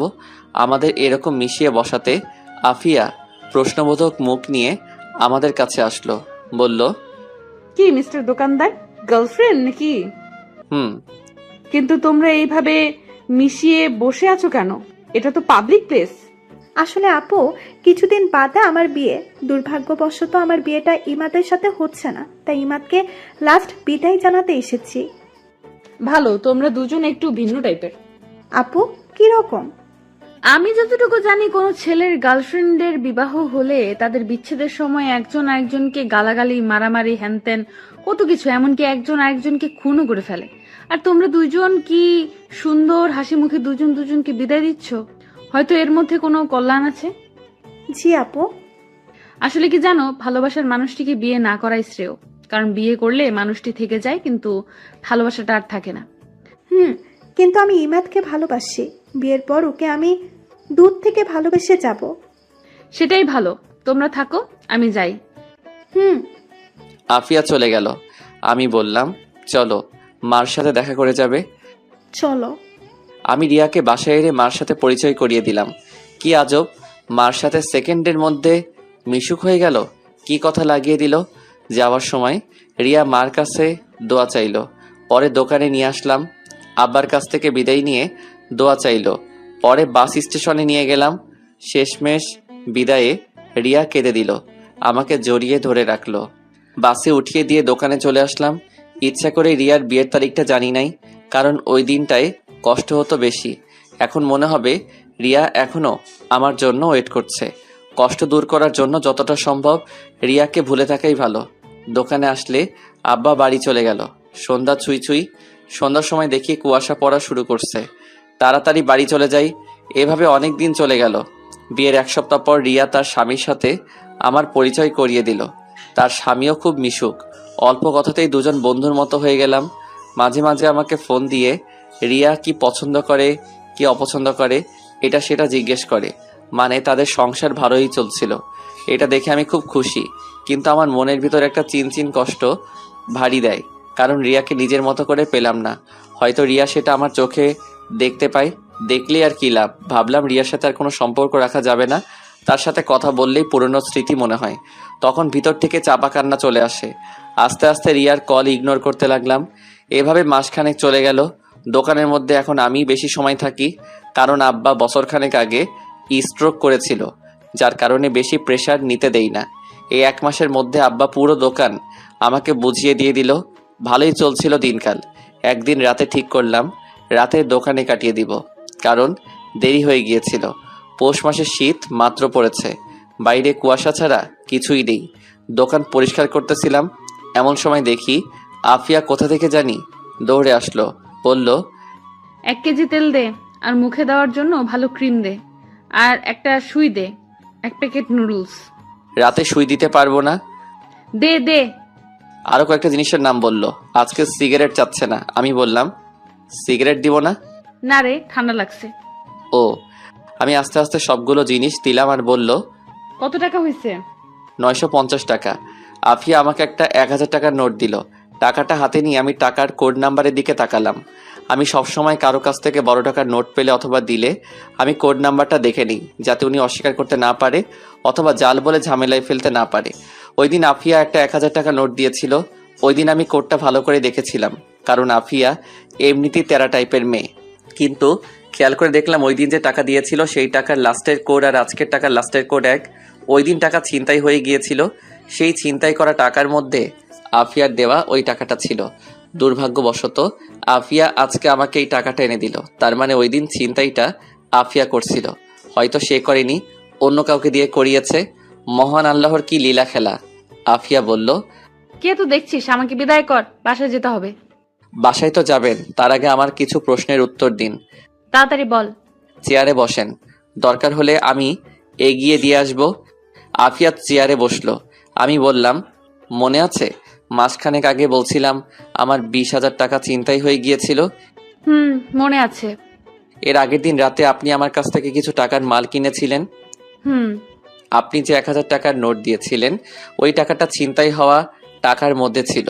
কিন্তু আজকে এই 1000 টাকা ওই দিন আপনার দেওয়া 1000 টাকা। আমি যদি বলি এক, এটা কি আপনি বিশ্বাস করবেন? না, বিশ্বাস করব না। কেন বিশ্বাস করবেন না? ওই দিন আপনার দেওয়া টাকার কোড আজকে এই টাকার কোড সম্পূর্ণ এক। আফিয়া তার চোখগুলো বড় বড় করে তাকালো। আমার এই কথা শুনে আফিয়া হতভম্ব হয়ে গেছে। কি বলবে কিছু বুঝতে পারছে না। তোতলাতে তোতলাতে বলল, আমি কিছু জানি না, আমি কিচ্ছু জানি না। আর ওই দিন টাকার কোড আর আজকের টাকার কোড এক, এটা বললে আমি বিশ্বাস করব? আপনি বিশ্বাস করতে বাধ্য। প্লিজ আফিয়া, আমার টাকাটা দিয়ে দেন। আমি তোর টাকা নেইনি। ওকে? না, আপনি নিয়েছেন। আমি নেইনি। আপনি নিয়েছেন, না হলে ওই দিনের টাকার কোড আর আজকের টাকার কোড এক কেন? আপনি ছাড়া তো অনেক মানুষ আছে, তাদের কাছে তো টাকাটা যেতে পারতো, আপনার কাছে কেন? স্বীকার করেন। যা, আমি নিয়েছি, এখন কি করবি কর, তুই আমার কিছুই করতে পারবি না। কি নির্লজ্জ মেয়ে। প্লিজ আমার টাকাটা ফেরত দিয়ে দেন। তোরে একটা টাকাও দিব না। এখন দেখি তুই কি করিস। এই আমি উঠলাম। আমি তার কিছুই করতে পারবো না, এটা আমি ভালো করেই জানি। আব্বা জানলে আব্বাও কিছু করতে পারবে না, তার চেয়ে ভালো তাদের না জানানো। টাকার আশা আমরা আরো অনেক আগে ছেড়ে দিয়েছি। এখন দেখি আফিয়াকে ফাপড় টাপড় দিয়ে কিছু নিতে পারি কিনা। জানি কিছুই করতে পারবো না। আমি বললাম, দেবেন না? না, দিব না। আমি ভাবতেছি আফিয়ার দুর্বল জায়গায় আঘাত করব। না থাক, মেয়েটাকে কাঁদিয়ে লাভ নেই। ওকে, দেখা যাক। আফিয়া বাইরে তাকিয়ে দেখে কোনো গাড়ি নেই। আফিয়া বলল, বাসায় যাবি না? না, আজকে দোকানেই থাকবো। এখন আমি কি করে বাসায় যাব? আমার দিকে তাকিয়ে মুচকি হাসি দিয়ে বলল, একটু এগিয়ে দিবি? ধুর, আপনি কে? আপনাকে চিনি না, বের হন দোকান থেকে। টাকা চুরি করে বলে আবার বড় বড় কথা বলে। আপনার মতো মেয়েরা লাস্টে মানুষের লাথি উষ্টা খেয়ে মরে। এমন করতেছিস কেন? একটু হেল্পই তো চাইছিলাম। ওই দিন তো আপনার হেল্প করেছিলাম, উল্টা আমার পিঠে লাথি মারলেন। এলাকায় অন্য কেউ ছিল না? আসলে আমি জানতাম না ওরা তোর টাকা ছিনতাই করছে। পরদিন সকাল পর্যন্ত আমি জানতাম না। তুই যখন আমার সাথে রাগারাগি করে চলে গিয়েছিলি, পরে আমি খোঁজ নিয়ে জানতে পারি তোর টাকা ছিনতাই করছে। পরে ভাবলাম তোর কাছে ছোট হয়ে লাভ কি, তার চেয়ে ভালো না জানানো। অনেক ভালো কাজ করছেন, এখন দোকান থেকে বের হন। ইমাদ, সরি। সরি? আমি বুঝি না, আমি টাকা ফেরত চাই। 20,000 টাকা কামানো খুব কষ্ট, চোররা টাকার মর্যাদা কি বুঝবে? আফিয়ার মুখটা মুহূর্তের মধ্যেই কালো হয়ে গেল। মনে হচ্ছে লজ্জায় কি বলবে, কিছুই বুঝতে পারছে না। আমি আমার টাকা ফেরত চাই। এখন যেটা করার দরকার আমি সেটা করব।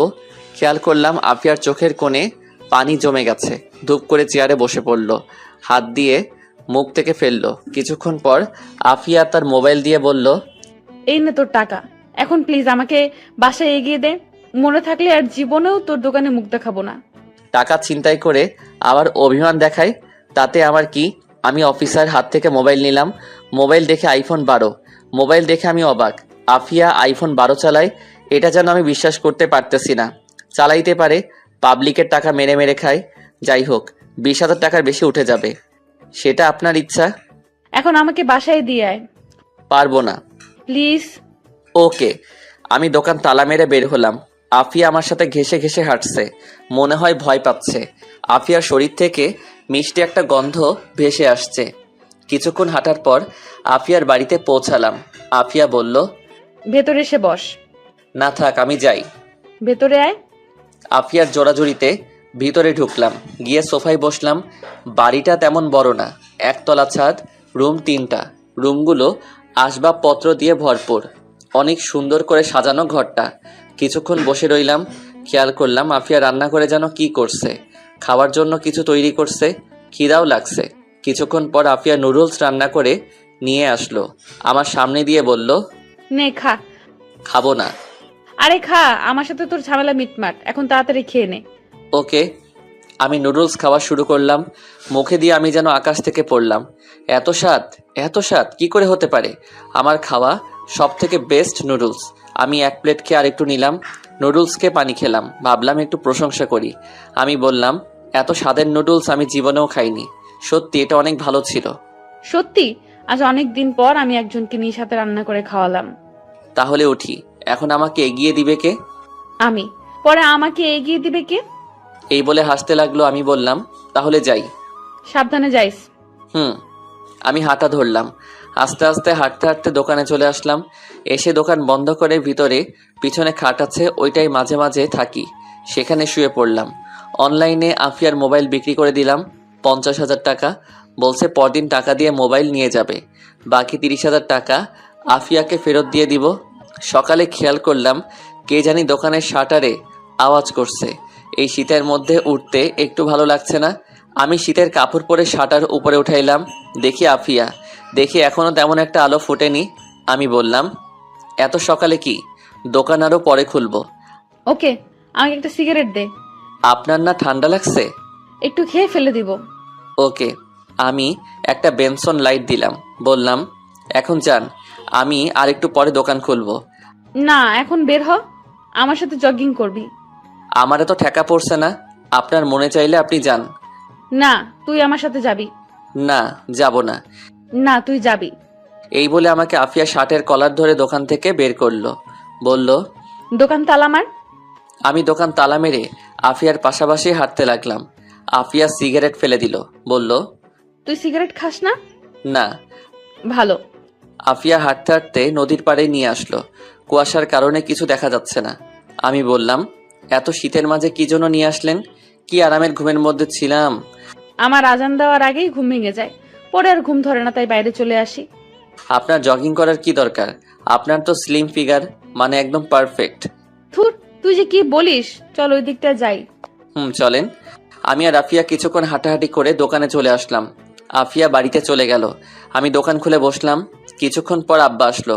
আমি বাড়িতে চলে আসলাম। এসে খাওয়া দাওয়া করে আবার দোকানে যেতে লাগলাম রিক্সা দিয়ে। আফিয়ার বাড়ির রাস্তার মোড়ে এসে দেখি আফিয়া দাঁড়িয়ে আছে। আমাকে দেখে থামতে বলল। রিক্সা থামালো। আফিয়া বলল, মামা, আমিও যাব।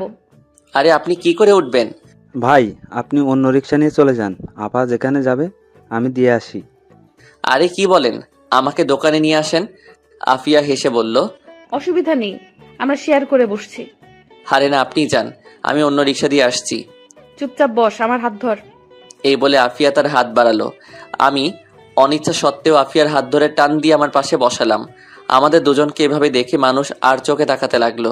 আমি লজ্জায় মুখ ঢেকে ফেললাম। কিছুক্ষণের মধ্যেই দোকানে পৌঁছালাম। দুপুরের খাবার নিয়ে এসেছি। আমি আসলে আব্বা চলে গেল। আফিয়া আরো আগে নেমে গিয়েছে। ঘন্টাখানেক পর দেখি আফিয়া আমার দোকানের পাশে দাঁড়িয়ে কয়েকটি ছেলের সাথে কথা বলছে। তাদের মধ্যে দোকানে একটা মেয়ে কাস্টমার আসলো। বলল, একটা নাম্বার লেখেন, 0175245। আচ্ছা থাক থাক, এখনকার যুগে ফ্ল্যাক্সিলোড করে শান্তি পায় না, একটা মিনিট কার্ড দেন। মানে? নাম্বার দিলে পরে আবার এই নাম্বারে ফোন দিয়ে চালাতন করবে। আপনাদের মতো ছেলেদের আমার চেনা আছে, আপনারা সুন্দরী মেয়ে দেখলেই মাথা ঠিক থাকে না। দেন, মিনিট কার্ড দেন। সবকিছুই ঠিক ছিল, তোর নাম্বার দিতে অসুবিধা, তুই মিনিট কার্ড নিবি ভালো কথা। তুই এসব আলতু ফালতু প্যাচাল পারস কেন? মেজাজটা সাথে সাথে গরম হয়ে যায়। আমি বললাম, মিনিট কার্ড আপনার কাছে বিক্রি করব না, অন্য কোনো দোকান থেকে নেন। মিনিট কার্ড নেই মানে? ও বুঝেছি, আমার নাম্বারটা চাস, যেটা তুই আমাকে সরাসরি বললেই চলতো। এমনিতেই তুই একটু হ্যান্ডসাম, তোরে দেওয়াই চাই। আমার মতো সুন্দরী মেয়েদের পিছনে ছেলেরা লাইন ধরে দাঁড়িয়ে থাকে। আচ্ছা নে, নাম্বারটা তোল। আমি মেয়েটার দিকে তাকাতেই আমার কেমন যেন লাগছে। ঠোঁটে গাঢ় লিপস্টিক, যেটা আমার একদম পছন্দ নয়। বুকের উরু দুটো স্পষ্ট বোঝা যাচ্ছে। এমনিতেই মেজাজ গরম হয়ে আছে। আমি বললাম, সরেন তো দেখি। বাইরে তাকিয়ে দেখি কোনো ছেলে পেলে তো নেই, এমনকি বাইরে একটা কুত্তাও নেই। আমি বললাম, কোথায়? আপনার জন্য না বলে ছেলেরা লাইন ধরে দাঁড়িয়ে থাকে, কোথায়? বাইরে তো একটা কুত্তাও নেই। মেয়েটা অপমান লোকানোর জন্য তোতলাতে তোতলাতে বলল, তোরে দেখাইতে হবে, এখন নাম্বার তোল। আপনার মন মানসিকতায় সমস্যা আছে। আপনার কাছে আমি ফ্লেক্সি লোড বিক্রি করব না, যান এখান থেকে। কি? আমার মন মানসিকতার সমস্যা? তোদের মতো লুচ্ছা ছেলেদের জন্য আজকে আমার মতো সুন্দরী মেয়েরা শান্তি মতো ফ্ল্যাক্সি লোড করতে পারে না। ওকে ফাইন, আপনি ফ্লেক্সি লোড কইরেন না। আমাদের চিল্লাচিল্লির আওয়াজ শুনে আফিয়া দোকানে আসলো আর বলল, কি হয়েছে? এই মেয়ে, তুমি কে? ওর সাথে ঝামেলা করছো কেন? ঝামেলা করব না তো কি করব? লুইচ্ছা একটা। আফিয়া আপনি শোনেন, উনি এসে বলেন নাম্বার লিখতে, কিন্তু নাম্বার না দিয়ে উনি বলেন আমি বলে আবার ফোন করে ডিস্টার্ব করব। আমি বলে লুইচ্ছা আরও কত কিছু বলল। আফিয়া ঠাস ঠাস করে মেয়েটার গালে চড় দিল, বলল, তোর সাহস তো কম না? তুই কি করে ইমাদকে লুচ্চা বলিস? তোর নম্বর দিতে এতই প্রবলেম, তাহলে ফ্লেক্স লোড করতে আসছিস কেন? আপনার সাহস তো কম না? আপনি কি করে আমাকে চড় মারলেন? জানেন আমি কে? আমি এই এলাকার চেয়ারম্যানের মেয়ে। আব্বারে বললে আপনাদের সবগুলোকে এখন ফুগে পাঠাবে। এক্ষুনি তোর আব্বারে ফোন দে। ও তোর মোবাইলে তো ব্যালেন্সই নেই। দাঁড়া, আমি কল দিচ্ছি। এই বলে আফিয়া কাকে যেন কল করলো। ফোন ধরলে বলল, কেমন আছেন আঙ্কেল? আপনার মেয়ের নাম যেন কি? ও এখানে একটু ঝামেলা করছে, ওকে একটু বোঝান তো। এই নে মোবাইল ধর। মেয়েটা মোবাইল ধরলো, কতক্ষণ কথা বলে বলল, লাস্টে বলল, আচ্ছা। সরি আপু, কিছু মনে করবেন না, আসলে আমি একটু বেশি বাড়াবাড়ি করে ফেলেছি। ইমাদ, সরি, আমি চাই। নেক্সট টাইম এই এলাকায় সাবধানে চলাফেরা করবি। যাও। ওকে আপু। এই বলে মেয়েটা চলে গেল। আফিয়া ছেলেগুলোর সাথে দুই একটা কথা বলে দোকানে এসে বসলো। আসলে তুই তো লুচ্চাই। মানে আমাকে কোন দিক দিয়ে লুইচ্ছা মনে হয়? অনেক দিক দিয়ে। যাই হোক, মেয়েটাকে মারা আপনার ঠিক হয়নি। আমি তোর জন্য মেয়েটাকে মারলাম আর তুই বলিস ঠিক হয়নি? হুম। সিগারেট দে একটা। না, দিব না। আপনার সিগারেট খাওয়া বন্ধ। তুই বলছিস যা, আর খাবো না। সত্যি? আমার জন্য আপনি কেন সিগারেট খাওয়া ছেড়ে দিবেন? জানি না। খাওয়া দাওয়া করছেন? না। চলেন খাওয়া দাওয়া করি। না, তার চেয়ে ভালো তুই আমার বাসায় চল যাই, সেখানে খাওয়া দাওয়া করে চলে আসিস। না, আজকে টাইম শর্ট, আরেকদিন। ওকে, তুই খাওয়া দাওয়া কর, আমি বাড়ি যাই, রাতে কিছু জিনিস লাগবে। এই রিক্সা। আফিয়া রিক্সা দিয়ে চলে গেল।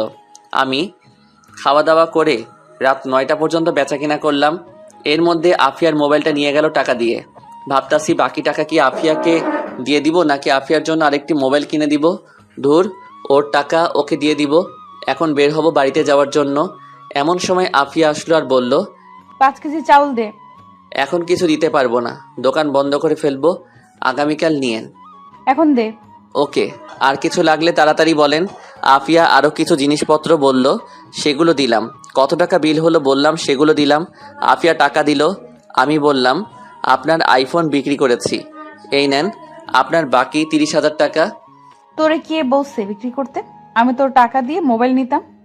আপনি কবে টাকা নিয়ে আসবেন সেই আশায় আমি বসে থাকবো, এখন টাকা নেবেন? না, তাহলে আগামীকাল আমাকে মার্কেটে নিয়ে গিয়ে মোবাইল কিনে দিবি। আমার টাইম নেই, ধরেন আপনার টাকা। এখন কি করবেন আপনি জানেন। তুই আমাকে নিয়ে যাবি, এটা আমার পরিষ্কার কথা। আচ্ছা দেখি। আমি তাড়াতাড়ি দোকান থেকে বের হলাম, কারণ বাইরে একটা রিক্সা দাঁড় করিয়ে রাখছিলাম। আমি আগে গিয়ে রিক্সায় উঠে পড়লাম। আফিয়া বলল, আমি এত কিছু নিয়ে কি করে যাব? আপনি থাকেন, আমাকে দিয়ে আপনাকে নিয়ে যাবে। কি অকৃতজ্ঞ ছেলে রে তুই! একটা মেয়েকে তুই এভাবে ফেলে চলে যাবি? এর চেয়ে বেশি আর কি বা করতে পারি? তুই জানিস তোর যে এখন এখান থেকে হেঁটে যেতে হবে? জানি। তাহলে চল একসাথে শেয়ার করে যাই। না, আপনি যান, আমি পরে আসছি। এই বলে আমি রিক্সা থেকে নেমে গেলাম। আফিয়ার জিনিসপত্রগুলো উঠালাম। আফিয়া রিক্সায় উঠে বসলো। আফিয়া বলল, উঠবি নাকি চলে যাব? মামা ওকে নামিয়ে দিয়ে আবার এখানে আসবেন। রিক্সা আর এখানে আসবে না, মন চাইলে উঠ, না হলে হেঁটে আয়। আমি জানি আফিয়া যেটা বলবে রিক্সাওয়ালা সেটাই শুনবে। আমি বাধ্য হয়ে আফিয়ার পাশে বসলাম। রিক্সা চলা শুরু করলো। আফিয়া আমার সাথে আরো ঘেঁষে বসলো আর বলল, অনেক শীত, আরো ঘেসে বস, তাহলে শীত লাগবে না। আপনার পাশে বসলেই এমনিতেই শরীর গরম হয়ে যায়। আফিয়া আমার হাতের মধ্যে নিজের নরম উষ্ণ হাতটা রাখলো। আমি আফিয়ার দিকে তাকালাম, চারিদিকে অন্ধকার। আফিয়া আমার হাত শক্ত করে ধরে আমার সাথে আরো ঘেঁষে বসলো। আমি কিছুই বুঝতে পারছি না, কিন্তু একটা জিনিস বুঝতে পারছি, আফিয়া তার ভিতরের কষ্টগুলো অনুভূতির মাধ্যমে জানান দিতে চাচ্ছে। আমি আমার হাতটা সরিয়ে নিলাম। কিছুক্ষণের মধ্যে আফিয়ার বাড়ির সামনে চলে আসলো। আফিয়া নেমে গেল। আমিও বাড়িতে চলে আসলাম। পরদিন খুব সকালে বের হয়ে দোকানে আসছি। পথের মধ্যে আফিয়ার সাথে দেখা। আমি ভাবলাম এ কোন ঝামেলায় পড়লাম, যেদিকে তাকাই সেদিকেই আফিয়া, সেই কেন আমার সামনে পড়ে? ওর কি কোনো মেয়ে বান্ধবী নাই? শুধু ছেলেদের মতো বাইরে ঘুরে বেড়াই। অন্য দিক দিয়ে ওরে দেখলে ভালোই লাগে। ভাবতাছি প্রেমে পড়ে গেলাম নাকি। আফিয়া আমাকে দেখে বলল, কি রে, এত সকালে কোথায় যাস? তার আগে আপনি বলেন, এত সকালে আপনি বাইরে কি করেন? এই শীতের সকাল আমার খুব ভালো লাগে। এত ঠান্ডার মধ্যে নিজেকে গরম রাখার মধ্যে যে একটা অনুভূতি, সেটা তোরে বলে বোঝাতে পারবো না। ও, আজকে আরো পরে দোকান খুলিস। কেন? চল দুজন মিলে একসাথে হাঁটি। এখান থেকে দোকান পর্যন্ত আমি হেঁটে যাব। এতটুকু পর্যন্ত একসাথে যেতে পারি। এইটুকু হলেই চলবে। তাহলে চলেন। আমি আর আফিয়া পাশাপাশি হাঁটতে লাগলাম। এত সকালে কুয়াশার মধ্যে সামনে কি আছে দেখা যাচ্ছে না। আমি ভাবলাম আফিয়ার ফ্যামিলি নিয়ে কিছু প্রশ্ন করি। আচ্ছা, আমি কি আপনাকে আপনি করেই ডাকবো নাকি তুমি করেই? আজ পর্যন্ত আমাকে তুমি কিংবা তুই বলার কেউ সাহস পায়নি, সবাই আপনি করে ডাকে। আর তুই আমার কাছে একটু স্পেশাল, সেই জন্য তুই আমাকে যেটা খুশি ডাকতে পারোস। আপনার কাছে স্পেশাল, ভেরি ইন্টারেস্টিং। এই যে আপনি এত টাকা জিনিসপত্র কিনেন, এত টাকা কোথা থেকে পান? তোর দোকান থেকে কিনি তো, সেজন্য তুই আমাকে এত প্রশ্ন করছিস। আজ থেকে তোর দোকানের মুখই দেখবো না। আচ্ছা, আমার দোকানের মুখ দেখেন না, তার আগে এটা বলে যান এত টাকা কোথায় পান? আব্বা ব্যাংকে কিছু টাকা রেখে গিয়েছিল, এই টাকার লাভ নিয়ে চলি। আর ধান্দা তো আছে। বয়ফ্রেন্ড কয়টা? দেখছো আমার হাত, একটা চড় দিব, এই শীতের মধ্যে আপনি আপনি গরম হয়ে যাবি। আমরা তো বখাটে মেয়ে, আমাদের সাথে আবার প্রেম কে করবে? হয়তো প্রেমের নামে কিছুদিন নাটক করবে, ব্যবহার করবে, ছুঁড়ে ফেলে দিবে। আসলে কি জানিস, যে যতই কথা বলুক, বিয়ে করার সময় সবাই সব থেকে ভালোটাই সিলেক্ট করে। কথাগুলো বলার সময় আফিয়া ইমোশনাল হয়ে পড়ে।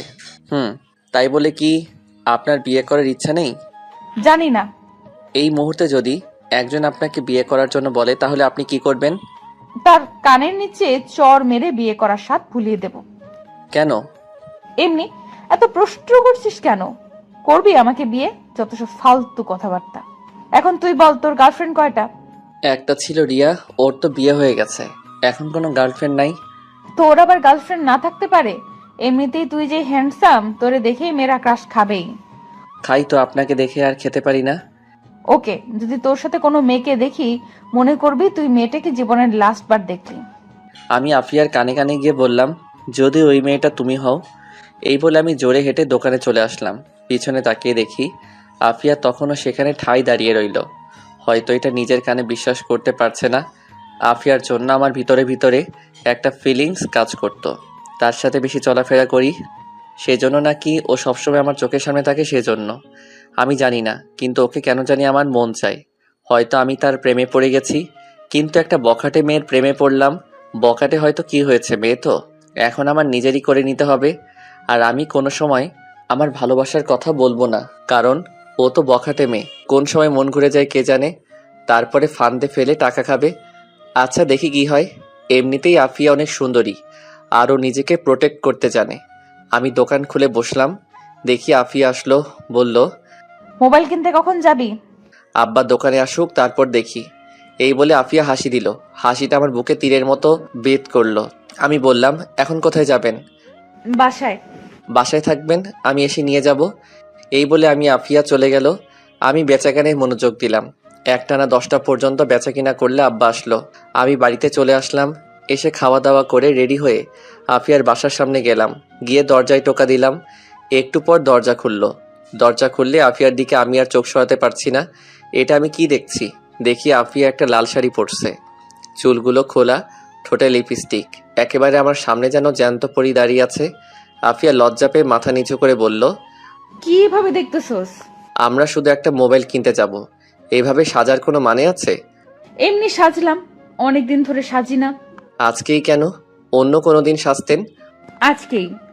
ওকে, মোবাইল কোনো চয়েস নেই, আমি যেটা কিনে দিব ওইটাই নিতে হবে। এখন চল যাই। আফিয়া আর আমি একসাথে হেঁটে রাস্তায় আসলাম। ওইখান থেকে রিক্সা নিয়ে দুজনে এক রিক্সায় উঠলাম। উঠে মার্কেটের উদ্দেশ্যে রওনা দিলাম। মার্কেট যে এলাকায় থাকি এর বাইরে অন্য এলাকায় পড়ছে।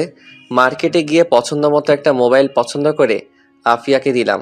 আফিয়া সেটা সাদরে বরণ করলো। আফিয়া চেষ্টা করলো আমাকে কোনো রেস্টুরেন্টে ঢোকাতে, কিন্তু আমি দোকানের কথা বলে কেটে পড়ি। রিক্সা নিয়ে আসছি, দেখি দুই একটা ছেলে আমাদের রিক্সা আটকালো। ছেলেটা বলল, কেমন আছেন আফিয়া আপু? ভালো, তোরা কেমন? আপনি আমাদের দিকে তাকান না, কি করে ভালো থাকবো? কি আপু, নতুন ভাতার নাকি? মানে? কিরে, রাতে কত দিস? আমাদের তো টাকা পয়সা আছে, আমাদেরও মনে চায় করতে। ইদানিং দেখছি আফিয়া আপু সুন্দরী হচ্ছে। আমি রিক্সা থেকে নেমে একটাকে কষিয়ে চড় দিলাম, আরেকটা আমাকে মারতে আসলো। আমি তাকেও কষিয়ে চড় দিলাম। দুজনে চড় খেয়ে আমাকে বকতে লাগলো। আমি বললাম, ওই মামা রিক্সা টান দেন। আমি কি রিক্সায় উঠলাম। রিক্সা উঠলে আফিয়া কাঁদতে লাগলো। বলল, আমি কি করছিলাম তাদের? এত খারাপ কথা কি করে বলতে পারলো? ওরা ওদের কথা বলছে, তুমি তাদের কথায় কান দিও না। না, ওদের একটা শিক্ষা দিতেই হবে। এই বলে কাকে জানি কল করলো। কিছুক্ষণ কথা বলল, বুঝলাম ও ছেলে দুটোকে ধরে আনতে বলছে। আফিয়া বলল, জানিস, কেউ কাউকে সম্মান করে না, সবার কাছ থেকে সম্মান আদায় করে নিতে হয়। আরে তেমন কিছু না, রাগ করার দরকার নেই। আজ থেকে আমি আর তোর সামনে আসবো না। যেদিন তোর যোগ্য হতে পারবো সেদিন তোর সামনে আসবো। উল্টা আমি তো তোমার যোগ্য না। খারাপের দিক দিয়ে তুই আমার যোগ্য না, কিন্তু ভালোর দিক দিয়ে আমি তোর যোগ্য নয়। ওসব যোগ্য টোগ্য বাদ দাও। হুম। তুমি বাড়িতে চলে যাও, আমি দোকানে যাই। ওকে। আমি দোকানের আগে নামলাম যাতে আব্বা না দেখে। আফিয়া চলে গেল। আমি দোকানে আসলে আব্বা চলে গেল। আমি এক হোটেলে খেয়ে দোকানে বসলাম। সন্ধ্যার দিকে দেখি আফিয়া ওই দুই ছেলেকে ধরে আমার দোকানের সামনে আনলো। সাথে 20-30 জন ছেলে। আফিয়ার আগে গজগজ করছে, মনে হচ্ছে এই দুটোকে মেরেই ফেলবে। আফিয়া বলল, বল, তোদের আমি কি করছিলাম? এরকম খারাপ মন্তব্য কেন করছিস? সরি আপু, ভুল হয়ে গেছে, আর জীবনেও এমন হবে না। এখন যেটা করছিস সেটার কি হবে? প্লিজ আপু, মাফ করে দিন। না, তোদের কোনো মাফ নেই। ইমাদ আমার ভাতার। এই কুত্তার বাচ্চারে কোন দিক দিয়ে ভাতার মনে হয়? আমার সাথে রাত কাটাতে চাস? এটা বলার সাথে সাথেই আফিয়ার পক্ষের এক ছেলে ওই ছেলে দুটোর মুখে লাথি মারলো আর বলল, তুই কোন মুখ দিয়ে এই কথা বের করিস? এখন পর্যন্ত আমরা আপুর দিকে চোখ তুলে কথা বলা সাহস করি না, আর তোদের কি সাহস? আপু, এদের আমি কোনোভাবেই মাফ করতে পারবো না। আমি বুঝতে পারলাম ওদের চোখে প্রতিশোধের আগুন জ্বলতেছে, যে কোনো সময় ছেলে দুটোকে মেরে ফেলতে পারে। আমি বললাম, ভাই শুনেন, আফিয়া আপু শুনেন, ওরা দুজন হয়তো না জেনে ভুলে ফেলেছে। আমি খেয়াল করেছিলাম তখন তারা দুজন নেশার মধ্যে ছিল, তাই হয়তো ভুলভাল বলেছিল। থাক আপু, মাফ করে দেন। না, ওদের কোনোভাবেই মাফ করব না। ও দুজন জানতো আমি কে। জেনে শুনে ও আমাকে খারাপ মন্তব্য করেছে। এই ওদের আমার সাথে রাত কাটানোর স্বাদ মিটিয়ে দে। এটা বলার সাথে সাথে কয়েকজন ছেলে ওদেরকে ধরলো। একজন ছেলে তার কোমরের বেল্ট খুললো। বুঝলাম এখন তাদের বেদম পেটাবে। আমি বললাম, আপু হয়তো তারা ভুল করে ফেলেছে নেশার কারণে, থাক এইবারের মতো মাফ করে দেন। দেখি একজন ছেলে তাকে তাদের দুজনকে বেদম পেটাচ্ছে। আফিয়া বলল, থাম, এবারের মতো তাদের দুজনকে মাফ করে দে। আর সাবধান করে দে ওই এলাকার প্রত্যেকটা ছেলেকে, যারা তারা সাবধানে চলাফেরা করে। আর এই দুইজন সামনে পড়লেই মাইর হবে। আমি ইমাদের কথায় তোদের মাফ করে দিলাম। যা তোরা দুজন। যাওয়ার সময় ছেলে দুটোকে যে যা পারে কিল চর লাথি দিয়ে দিল। আফিয়া সবার উদ্দেশ্যে বলল, রাকিব কোথায়? পিছন থেকে এক ছেলে বলল, জি আপু বলেন। জিনিয়া কে রে? কুদ্দুস চাচার মেয়ে। তোদের মধ্যে কি চলছে? তেমন কিছু না। জিনিয়াকে বিয়ে করবি? আজকে জিনিয়ার আব্বা আমার কাছে আসছে, তোর কথা বলছে এই বিয়েটা ঠিক করে দিতে। সমস্যাটা কি? কোনো সমস্যা নেই, কিছু টাকা শর্ট পড়েছে। কত? 50,000। আসলে আপু কুদ্দুস চাচার একমাত্র মেয়ে, তাই চাচ্ছে একটু আয়োজন করে বিয়েটা দিতে, কিন্তু টাকার কারণে হচ্ছে না। তোর তো আব্বা নেই। না আপু। এই, তোদের প্রত্যেকের মানিব্যাগে হাত দে, যে যত পারিস দে। সবাই টাকা দিল। কেউ 1000, কেউ 500, কেউ 300, যে যত পারলো দিল। আফিয়া আমার দিকে তাকালো, বলল, তুই কিছু দে, থাক তোরটা আমি দিয়ে দিচ্ছি। না দাঁড়ান। আমি 1000 টাকা দিলাম। সবার কাছ থেকে টাকা নিয়ে সামনে আরো 2 দোকান আছে, সেখান থেকে টাকা উঠালো।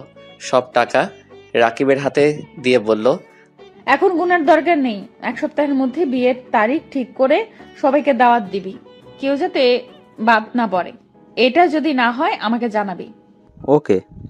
আর এই হলো ইমাদ, আজ থেকে ও আমাদেরই একজন। সবাই তাকে সম্মান করবি, সবাই তার সাথে হ্যান্ডশেক কর। আস্তে সবাই হ্যান্ডশেক করে চলে গেল। সব শেষে আফিয়া হাত বাড়ালো। আমি বললাম, না, আপনার সাথে হ্যান্ডশেক করব না। কেন? এমনি মনে চায় না। আফিয়া দোকানের ভিতরে এসে বলল, একটা ঠান্ডা দে। আর কোন দিক দিয়ে আমাকে তোর আপু মনে হয়? সবাই আপনাকে সম্মান করে আপু বলে ডাকে, এখন আপনাকে সবার সামনে আপুরা বললে অন্যরকম দেখায় না? এই শীতের মধ্যে ঠান্ডা খাওয়ার দরকার নেই। আচ্ছা, একটা ঠান্ডা দে আর সিগারেট দে। এই দুটোর মধ্যে আপনাকে কিছুই দিব না।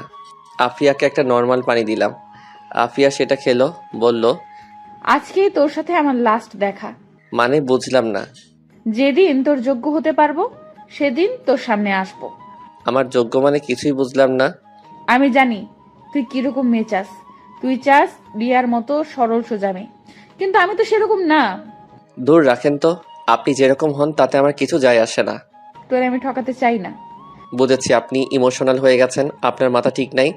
এখন বাড়ি যান, এই রিক্সা আপুকে বাসায় দিয়ে আসো। না, আমি যাব না, আমি তোর সাথে যাব। ওকে, এখন যাও, পরে তোমার সাথে দেখা করব। সত্যি করবি তো? হুম। আফিয়া রিক্সায় উঠে চলে গেল। বাসলাম, আফিয়া কি আমাকে ভালোবাসে? আমার তা মনে হয় না, তার নিজের মুখ থেকে শুনতে হবে। ভাই 1 বস্তা চাউল দেন। আচ্ছা। আমি 1টা না 9টা পর্যন্ত বেচাকেনা করে বাড়িতে চলে আসলাম। পরদিন সকালে ভাবলাম আফিয়ার সাথে দেখা হবে, কিন্তু না, দুপুর গড়িয়ে বিকাল হলো। আফিয়ার মুখ দেখতে পারলাম না। মোবাইল নাম্বারটা নেই, ফোন দিব যে। সত্যি কি ও আমার সামনে আসা বন্ধ করে দিল? এই কথা তো এর আগে অনেকবার বলেছিল, কিন্তু ও আরও বেশি করে আসতো। এখন কেন জানি টেনশন হচ্ছে। ধুর, হয়তো কোনো কাজে আটকে গেছে, আসবে বোধহয়, কিন্তু না, 2 দিন হয়ে গেল আসেনি। না, এখন তাকে খুঁজে বের করতে হবে। আরে, ওর বাড়ি তো এখানেই, বাড়িতে গিয়ে দেখে আসতে হবে। আমি রাতে দোকান বন্ধ করে আসার সময় আফিয়ার বাড়িতে গেলাম। তখন বাজে 10টা ছুঁই ছুঁই। আমি আফিয়ার বাড়ির দরজায় টোকা দিলাম, খুলছে না। ভাবলাম কেউ নাই নাকি। কেউ তো আছে, না হলে দরজা খোলা থাকবে কেন? ভিতর থেকে গলা ভাঙা আওয়াজ আসলো। কে? আমি বললাম, আফিয়া, আমি ইমাদ। একটু পর দরজা খুললো, দেখি আফিয়া। আফিয়া পুরো অন্যরকম হয়ে গেছে, মুখটা থেকেও যেন নেই। অসুখ বিসুখ হলো নাকি? চুলগুলো উস্কো খুস্কো, যেন এক পাগলি আমার সামনে দাঁড়িয়ে আছে। ওর এরকম অবস্থা কেন কিছুই বুঝতে পারছি না। আফিয়া বলল, তুই এখানে কেন আসছস? আপনাকে দেখতে। আর এরকম লাগছে কেন? সেটা তোর জেনে লাভ কি? এরকম করছেন কেন? দেখি, এই বলে আমি আফিয়ার কপালে হাত দিলাম। যেটা বুঝলাম, আফিয়ার শরীরে প্রচণ্ড জ্বর। আফিয়া বলল, হাত সরা, তোর সাহস তো কম না। তুই কোন সাহসে আমার শরীরে হাত দিস? তুই জানোস না তোর এই হাত আমি ভেঙে ফেলতে পারি? আমি বুঝতে পারছি আফিয়া আমার উপর রাগ করছে, হয়তো তাকে দেখতে না আসায় আমার উপর অভিমান করছে। আচ্ছা সরি, আমি চলে যাচ্ছি, কিন্তু আপনার হাতের নুডলসটা খেতে খুব মন চাচ্ছে। আচ্ছা বাদ দিন, আমি যাই। ঠেকা পড়ছে তোর নুডলস খাওয়াতে। সেটাই। আচ্ছা যাই, সকালে আসবো। তোর আর আশা লাগবে না, আর তুই আমার সামনে আসবি না। আচ্ছা। এই বলে উল্টো দিকে ঘুরে হাঁটা ধরলাম। আফিয়ার চোখের সামনে থেকে চলে এসে একটু আড়ালে নিয়ে দেখতে লাগলাম ও কি করে। দেখি দরজার সামনে মাথা নিচু করে বসে পড়ল।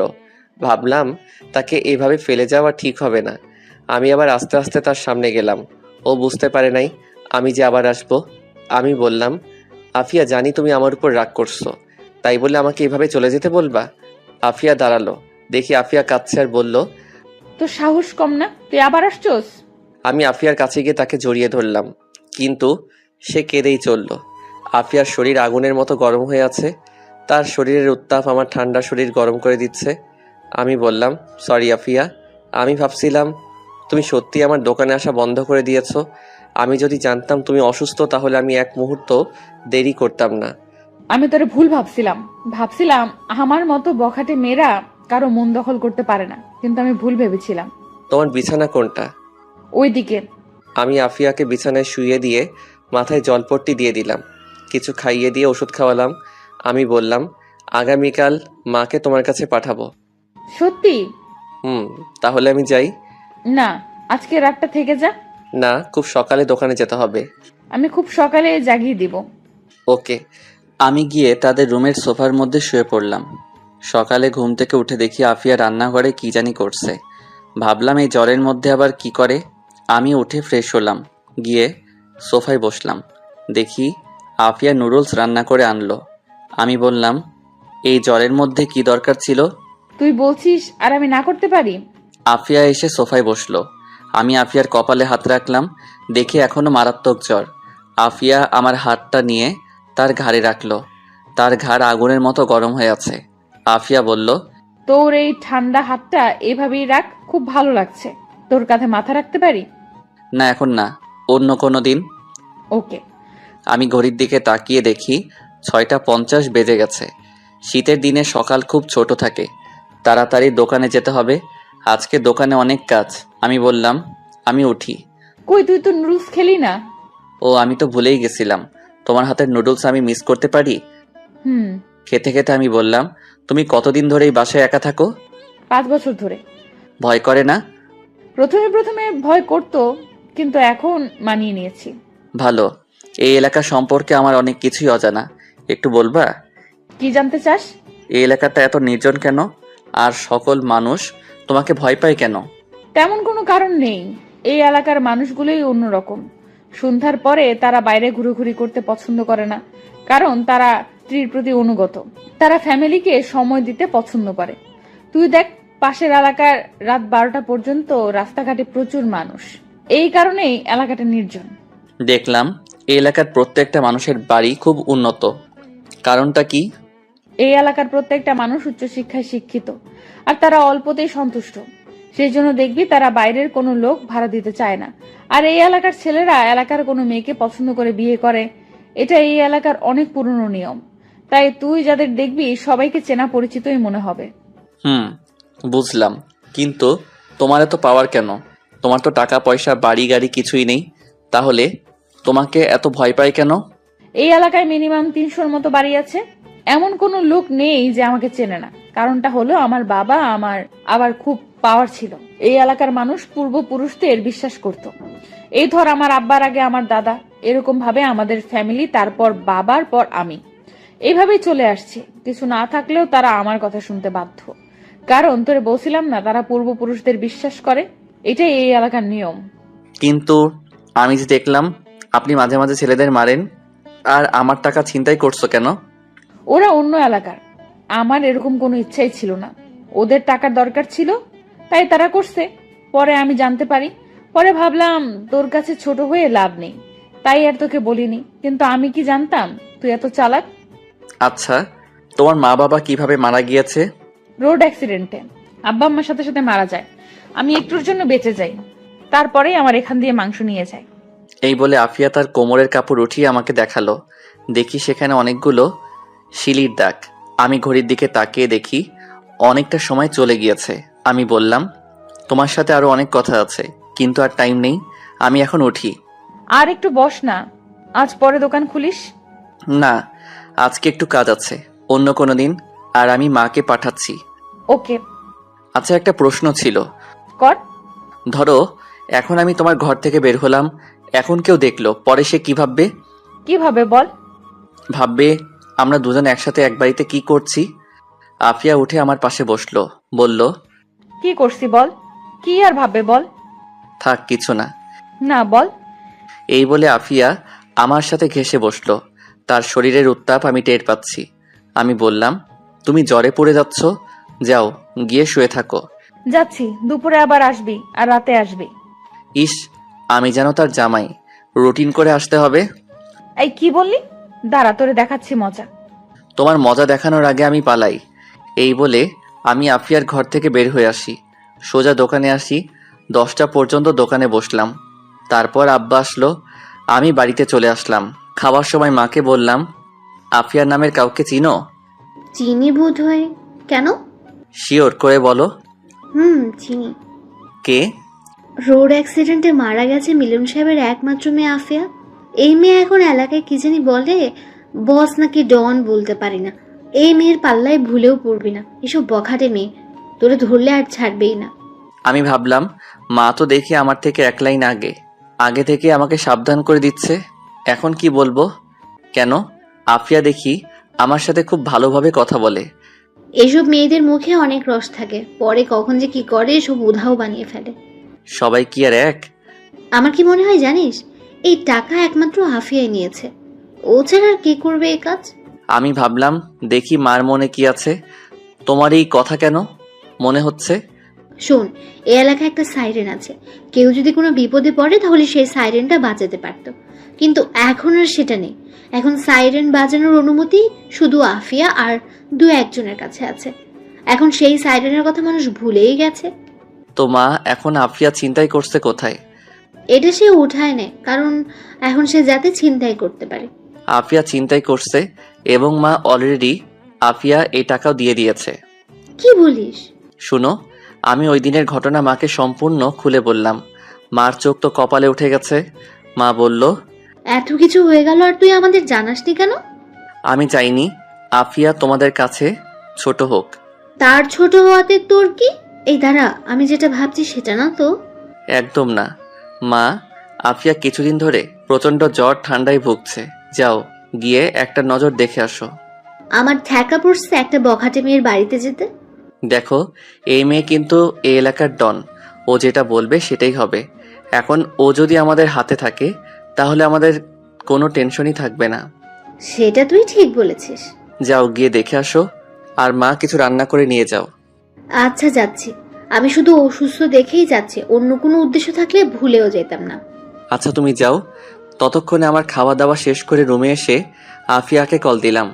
আসার সময় নাম্বারটা নিয়ে আসছিলাম, আমি ফোন দিলাম। আফিয়া, মা আসছে। সত্যি তোর মার সাথে জমিয়ে আড্ডা দিব। এমন কিছু করবা না যাতে মা তোমাকে খারাপ ভাবে। তুই কোনো টেনশন করিস না। আচ্ছা, এই বলে আফিয়া কল কেটে দিল। কিছুক্ষণ পর দেখি মা রেডি হয়ে আফিয়ার বাসার উদ্দেশ্যে রওনা দিল। আমি ভালো করেই বুঝতে পারছি আমি আফিয়ার প্রেমে পড়ে গেছি। এখন আফিয়ার মুখ থেকে শুনতে হবে আর বাকি কাজটা সেরে ফেলতে পারে। আফিয়া ভিতরটা একদম পরিষ্কার কিনা সেটা বুঝতে হবে, নাকি আমার মাধ্যমে অন্য কিছু করতে চাচ্ছে সেটা যাচাই করার একটা উপায় আছে। আমি কিছুক্ষণ রেস্ট নিয়ে দোকানের উদ্দেশ্যে রওনা দিলাম। আমি বাইরে বের হয়ে রিক্সা নিয়ে দোকানে চলে গেলাম। দোকানে গেলে আব্বা বলল, চাউল আনতে হবে, কিছু টাকা শর্ট পড়েছে। এখন কি করব? মহাজনের কাছে বাকি করি না। আমি ভাবলাম আফিয়া যে ছিনতাই করার টাকাটার কথা আব্বাকে বলবো, ভাবলাম বলে দেই, এমনিতেই মা তো আব্বাকে বলবেই। আব্বা, মনে আছে একবার যে আমাদের 20,000 টাকা ছিনতাই হয়েছিল? মনে আছে। আমি আব্বাকে সব কিছু খুলে বললাম। আব্বা বলল, আফিয়া মেয়েটা ভালো, আমাকে খুব সম্মান করে। আমিও ভাবছিলাম ও এ কাজ করতে পারে না। এই মেয়ের সাথে ঝামেলা করিস না। আগে যত সমস্যা হয়েছিল সেই সকল সমস্যার সমাধান আফিয়াই আমাকে করে দিয়েছিল। টাকাটা কোথায়? দিচ্ছি। আমি পিছনে একটা বক্সের ভিতরে টাকাটা রাখছিলাম, সেটা এনে আব্বাকে দিলাম। আব্বা বলল, এই জায়গাটা পরিষ্কার কর, আমি চাউল নিয়ে আসি। আচ্ছা। আব্বা চলে গেল। এইভাবে কিছুদিন চলে গেল। এই কয়দিনে আফিয়া সম্পূর্ণ সুস্থ হয়ে যায়। মার হাবভাব দেখে বুঝলাম আফিয়ার সাথে মার ভালোই বন্ধুত্ব হয়ে গেছে। আমি এটাই চাচ্ছিলাম। আমি রাতে দোকানদারি করছিলাম, তখন বাজে রাত 10টা ছুঁই ছুঁই। দেখি আফিয়া আসলো। ও এই কয়দিনে শুকিয়ে গেছে। এত রাতে আফিয়াকে দেখে আমি বরাবরের মতোই অবাক হলাম। আর ওর উপরে রাগ হচ্ছিল, কারণ এত রাতে ও বাইরে কি করে। আমি রাগান্বিত মুখে বললাম, এত রাতে তুমি বাইরে কি করো? তোর কাছে আসছি। সেজন্য এত রাতে? তোরে দেখতে ইচ্ছে করছিল। মিথ্যা কথা, অন্য কোনো উদ্দেশ্য থাকলে বলো। না রে, এমনি আসছি তোর সাথে দেখা করতে। ওকে, এটাই লাস্ট। পরে আর কোনোদিন যেন আর একা একা বাইরে না বের হতে দেখি। আচ্ছা, এখন বাড়ি যাবি না? অনেক রাত হয়েছে। যাব। আফিয়া শাড়ি পরে এসেছে, ঠোঁটে লিপস্টিক, শাড়ির উপর শীতের জামা। আমি বললাম, এত রাতে শাড়ি পরছো কেন? এমনি। তোরে আজকে একটা কথা বলবো। আমি বুঝতে পারছি আফিয়া কিসের কথা বলবে। তার মানে আফিয়া আমাকে ভালোবাসার কথা বলবে। নিজের ভিতরে কেমন একটা অনুভূতি হচ্ছে। আমি তাড়াতাড়ি দোকান বন্ধ করে বললাম, চলো বাড়ি যাই। আমি আর আফিয়া পাশাপাশি হেঁটে অনেকটা পথ আসলে আফিয়া বলল, চল পার্কের ভেতরে গিয়ে বসি। এত রাতে কোথায় বসবো? আরে চল, ওকে। আমি আর আফিয়া পার্কের ভিতরে গেলাম, গিয়ে প্রথম বেঞ্চে বসলাম, এক ল্যাম্পপোস্টের নিচে। আমি ভাবলাম আফিয়া বলার আগে আমিই বলে ফেলি আমার মনের কথা। আফিয়া বেঞ্চের মধ্যে বসলো, একেবারে আমার সাথে ঘেঁষে। তুই বস, আমি আসছি। কোথায়? আফিয়া উঠে চলে গেল। মোবাইলের লাইট জ্বালিয়ে সামনে থেকে একটা ফুল ছিঁড়ল, এসে আমার সামনে হাঁটু গেড়ে বসে প্রপোজ করলো। আমি এটার জন্য প্রস্তুত ছিলাম না। আমি ভাবছিলাম আফিয়া হয়তো আরও সময় নিবে, কিন্তু না, সাথে সাথে প্রপোজ করে বসলো। অ্যাকসেপ্ট করব নাকি না? কিন্তু আমি প্রপোজ অ্যাকসেপ্ট করব না। প্রপোজ অ্যাকসেপ্ট করলে হয়তো তার মনের ভিতর কি চলছে সেটা জানতে পারবো না। দেখি আমার না করাতে আফিয়ার রিয়াকশনটা কেমন হয়। যদি দেখি তেমন একটা রিয়াকশন করে নাই, তাহলে বুঝবো ও অন্য কোনো উদ্দেশ্যে আমাকে প্রপোজ করছিল। আমি না করাতে সেটা ব্যর্থ হয়েছে। আফিয়া বলল, আমি তোমাকে ভালোবাসি ইমাদ। কিন্তু আমি তোমাকে ভালোবাসি না। কি? আমি তোরে ভালোবাসি, আমি তোর জীবন সঙ্গী হতে চাই। কিন্তু আমি তো তোমাকে আমার জীবনের সঙ্গী হতে বলি নাই। মানে? আমি বিরক্তিকর কণ্ঠে বললাম, মানে তুমি জানো আমি তোমাকে ভালোবাসি না, তোমাকে আমার প্রয়োজন নেই। তুই মনে হয় আমার সাথে মজা করতেছস। আমি ভাবলাম অ্যাকসেপ্ট করেই ফেলি, শুধু শুধু মেয়েটাকে কাঁদিয়ে লাভ কি। আবার ভাবলাম না, এত সহজে আমি তোমাকে ছাড়ছি না। তোমার ভিতরের কষ্টগুলো আমি শুনতে চাই, তোমার ভিতরে কি আছে সেটাও শুনতে চাই। আমি বললাম, মজা না, সত্যি আমি তোমাকে ভালোবাসি না। তাহলে এতদিন এসব কি ছিল? এত হাসি খুশি, এত কেয়ার, এসব কি নাটক? নাটক হবে কেন? তুমি অসুস্থ ছিলে, তাই তোমার সেবা করলাম একজন মুসলিম হিসেবে। আফিয়া কেঁদে দিল সত্যি সত্যি, বলল, ইমাদ, তোর কথা আমি বিশ্বাস করতে পারতেছি না। তুই আমার মনটা ভেঙে দিচ্ছস, এর ফল ভালো হবে না। জোর করে মন নিতে পারবেন? তোমরা শুধুই একটা বখাটে মেয়ে। কিছুদিন ভালোবাসার অভিনয় করবা, পরে লাথি মেরে ফেলে দিবা। এই প্রথম তোকে মন থেকে ভালোবেসে প্রপোজ করেছিলাম, কত আশা ভরসা নিয়ে। আমি আজ পর্যন্ত কোনো ছেলের হাত পর্যন্ত ছুঁয়ে দেখিনি। ভাবছিলাম যেদিন নিজের পছন্দের ভালোবাসার মানুষটিকে পাবো, তারই হাত ছোবো। তোরে দেখার পর মনে হয়েছিল মনে হয় আমি পেয়ে গিয়েছি, কিন্তু এখন দেখি আমার ধারণা ভুল। ভুল হতেই পারে। আমি বাড়ি যাই। মনে মনে ভাবলাম, আফিয়া একটু কষ্ট করো, আমিও তোমাকে অনেক ভালোবাসি। আমি দেখতে চাই তুমি কি আমাকে সত্যি ভালোবাসো কিনা। আফিয়া, অল্প কয়েকটা দিন ধৈর্য ধরো।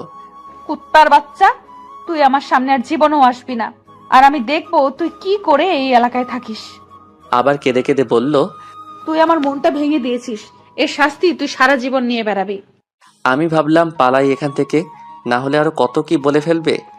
আমি চলে গেলে আফিয়া বাড়ি যাবে কিভাবে? দূর কি করি। আমি হাঁটা ধরলাম। আফিয়া আমার পিছনে পিছনে হাঁটতে হাঁটতে বলল, এখনো সময় আছে, আমার প্রপোজ একসেপ্ট কর, না হলে কিন্তু ভালো হবে না। আচ্ছা, তুই কোন কষ্টে না করে দিলি? তোরে কি কেউ হুমকি দিয়েছে? শুধু একবার বল, তাহলে আমি পৃথিবী থেকে বিদায় করে দিব। আমার ভালোবাসার মানুষটিকে হুমকি দেয়, সাহস কত বড়! আচ্ছা বুঝেছি, তোর এখনো সিদ্ধান্ত নিতে কষ্ট হচ্ছে। এক কাজ কর, তুই চিন্তা ভাবনা করে আগামীকাল জানাস, ওকে? চিন্তা ভাবনার কিছুই নেই। আমি তোমাকে ভালোবাসতে পারবো, কিন্তু এখন না। কেন? এখন কি সমস্যা? সমস্যা আছে। দেখ ইমাদ, সুযোগ খুঁজবি না, যা বলবি তাড়াতাড়ি বল। তাহলে তুমি বুঝে গিয়েছো? বুঝেছি, কিন্তু তুই তোর নিজের বিপদ নিজে ডেকে আনলি। ভেবেছিলাম কারো কাছে বিরক্তের কারণ হব না, কারো কাছে অপমানিত হয়ে জীবন কাটাবো না। ভাবছিলাম কারো কাছে হেয় প্রতিপন্ন হয়ে পাত্রী হয়ে থাকবো না। ভাবছিলাম তার জীবনে আমার গুরুত্ব হবে অনেক, আকাশ সমান উঁচু। কিন্তু দেখি আমরা বখাটে মেয়ে, আমাদের স্বপ্ন দেখতে বারণ। এক জায়গায় দাঁড়িয়ে আফিয়া কথাগুলো বলে জোরে জোরে কাঁদতে লাগলো। কথাগুলো আমার বুকের ভিতরে তীরের মতো বিদ্ধ করলো। আমি আস্তে আস্তে আফিয়ার কাছে গেলাম, তার হাত ধরে প্রথমে চুমু খেলাম, তারপর কোমরে ধরে জড়িয়ে ধরলাম। আফিয়া আমাকে দুই হাতে জড়িয়ে ধরে জোরে জোরে কাঁদতে কাঁদতে লাগলো। আমি আফিয়ার থুতনিতে ধরে মুখটা উঁচু করে তার গোলাপি নরম ঠোঁটে নিজের ঠোঁট লাগাতেই ততক্ষণে আমার স্বপ্ন ভেঙে গেল। দেখি আমার আফিয়ার থেকে অনেকটা দূরে দাঁড়িয়ে আছি। আমি হতাশ হলাম। আমার মন চাচ্ছে আফিয়াকে জড়িয়ে ধরে চুমু খেতে, কিন্তু এটা করলে আফিয়াকে শুধু বাহির থেকে দেখতে পারবো, ভিতরে কি চলছে সেটা বুঝতে পারবো না। আফিয়া, কিছুদিন কষ্ট করো। আমি হাঁটতে লাগলাম। হাঁটতে হাঁটতে আফিয়ার বাড়ির মোড়ে আসলাম। দেখি আফিয়া কোনো কিছু না বলে বাড়ির দিকে হাঁটা ধরলো। আমি বাসায় চলে আসলাম, খাওয়া দাওয়া করে ঘুমিয়ে পড়লাম। সকালে উঠে নামাজ পড়ে দোকানে বসলাম। দেখি আফিয়া আসলো, সাথে আর একটা মেয়ে। আফিয়ার মুখের দিকে তাকাতেই আমি অবাক। দেখি আফিয়ার চোখ লাল হয়ে আছে, মনে হয় রাতে ঘুমায়নি। আর এমন ভাব ধরছে বোঝাই যাচ্ছে না গত রাতে কিছু হয়েছে। এসে আফিয়া তার পাশের মেয়েটাকে বলল, সোনিয়া, 2টা বেনসন লাইট দে। 2টা ব্যানসন লাইট দেন তো। আচ্ছা। আমি 2টো বেনসন লাইট দিলে আফিয়া একটা বেনসন লাইট জ্বালিয়ে একটু দূরে চলে গেল। সোনিয়া আমাকে বলল, আফিয়া বলল তোরে বলে আফিয়া ভালোবাসে আর তুই বলে না করে দিয়েছিস। আচ্ছা তুই কি মাথা মোটা? ও আমাদের সাথে ছোটবেলা থেকে বড় হয়েছে, আজ পর্যন্ত ওকে অন্য কোনো ছেলের সাথে দেখিনি। তোরেই সে প্রথমে ভালোবেসেছিল আর তুই সেটা না করে দিলে।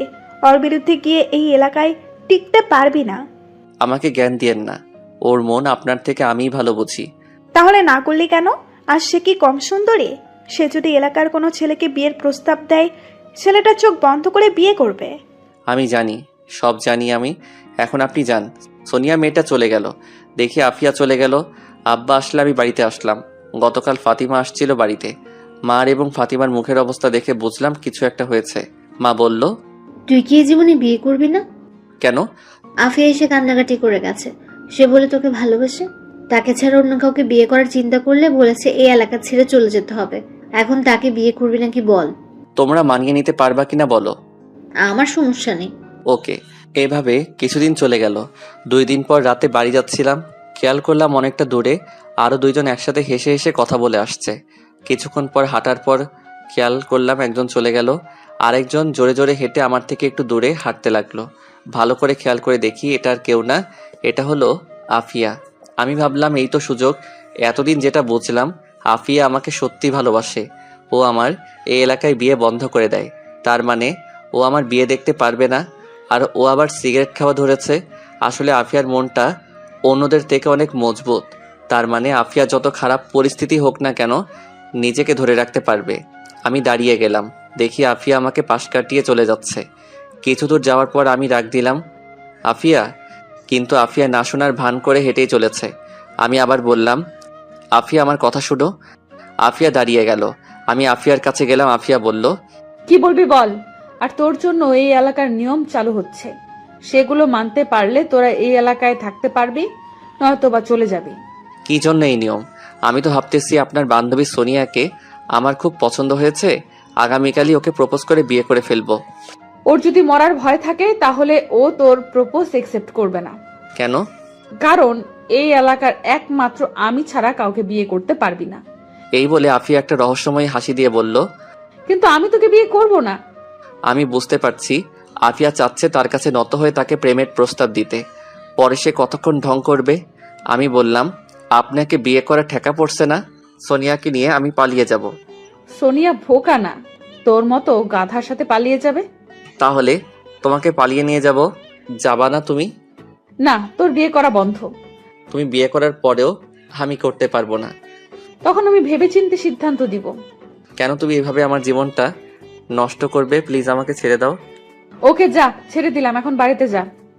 আফিয়া হাঁটতে লাগলো। আমি আফিয়ার হাত ধরলাম, কিন্তু আফিয়া জোর করে ছাড়িয়ে নিল। আমি বললাম, আফিয়া তোমার সাথে কথা আছে, পার্কে চলো। তোর সাথে আমার কোনো কথা নাই। তুই একটা বাটপার, লম্পট, চিটার। তোরে আমি বিশ্বাস করেছিলাম, সেই বিশ্বাসে তুই কানা করিও মূল্য দিলি না।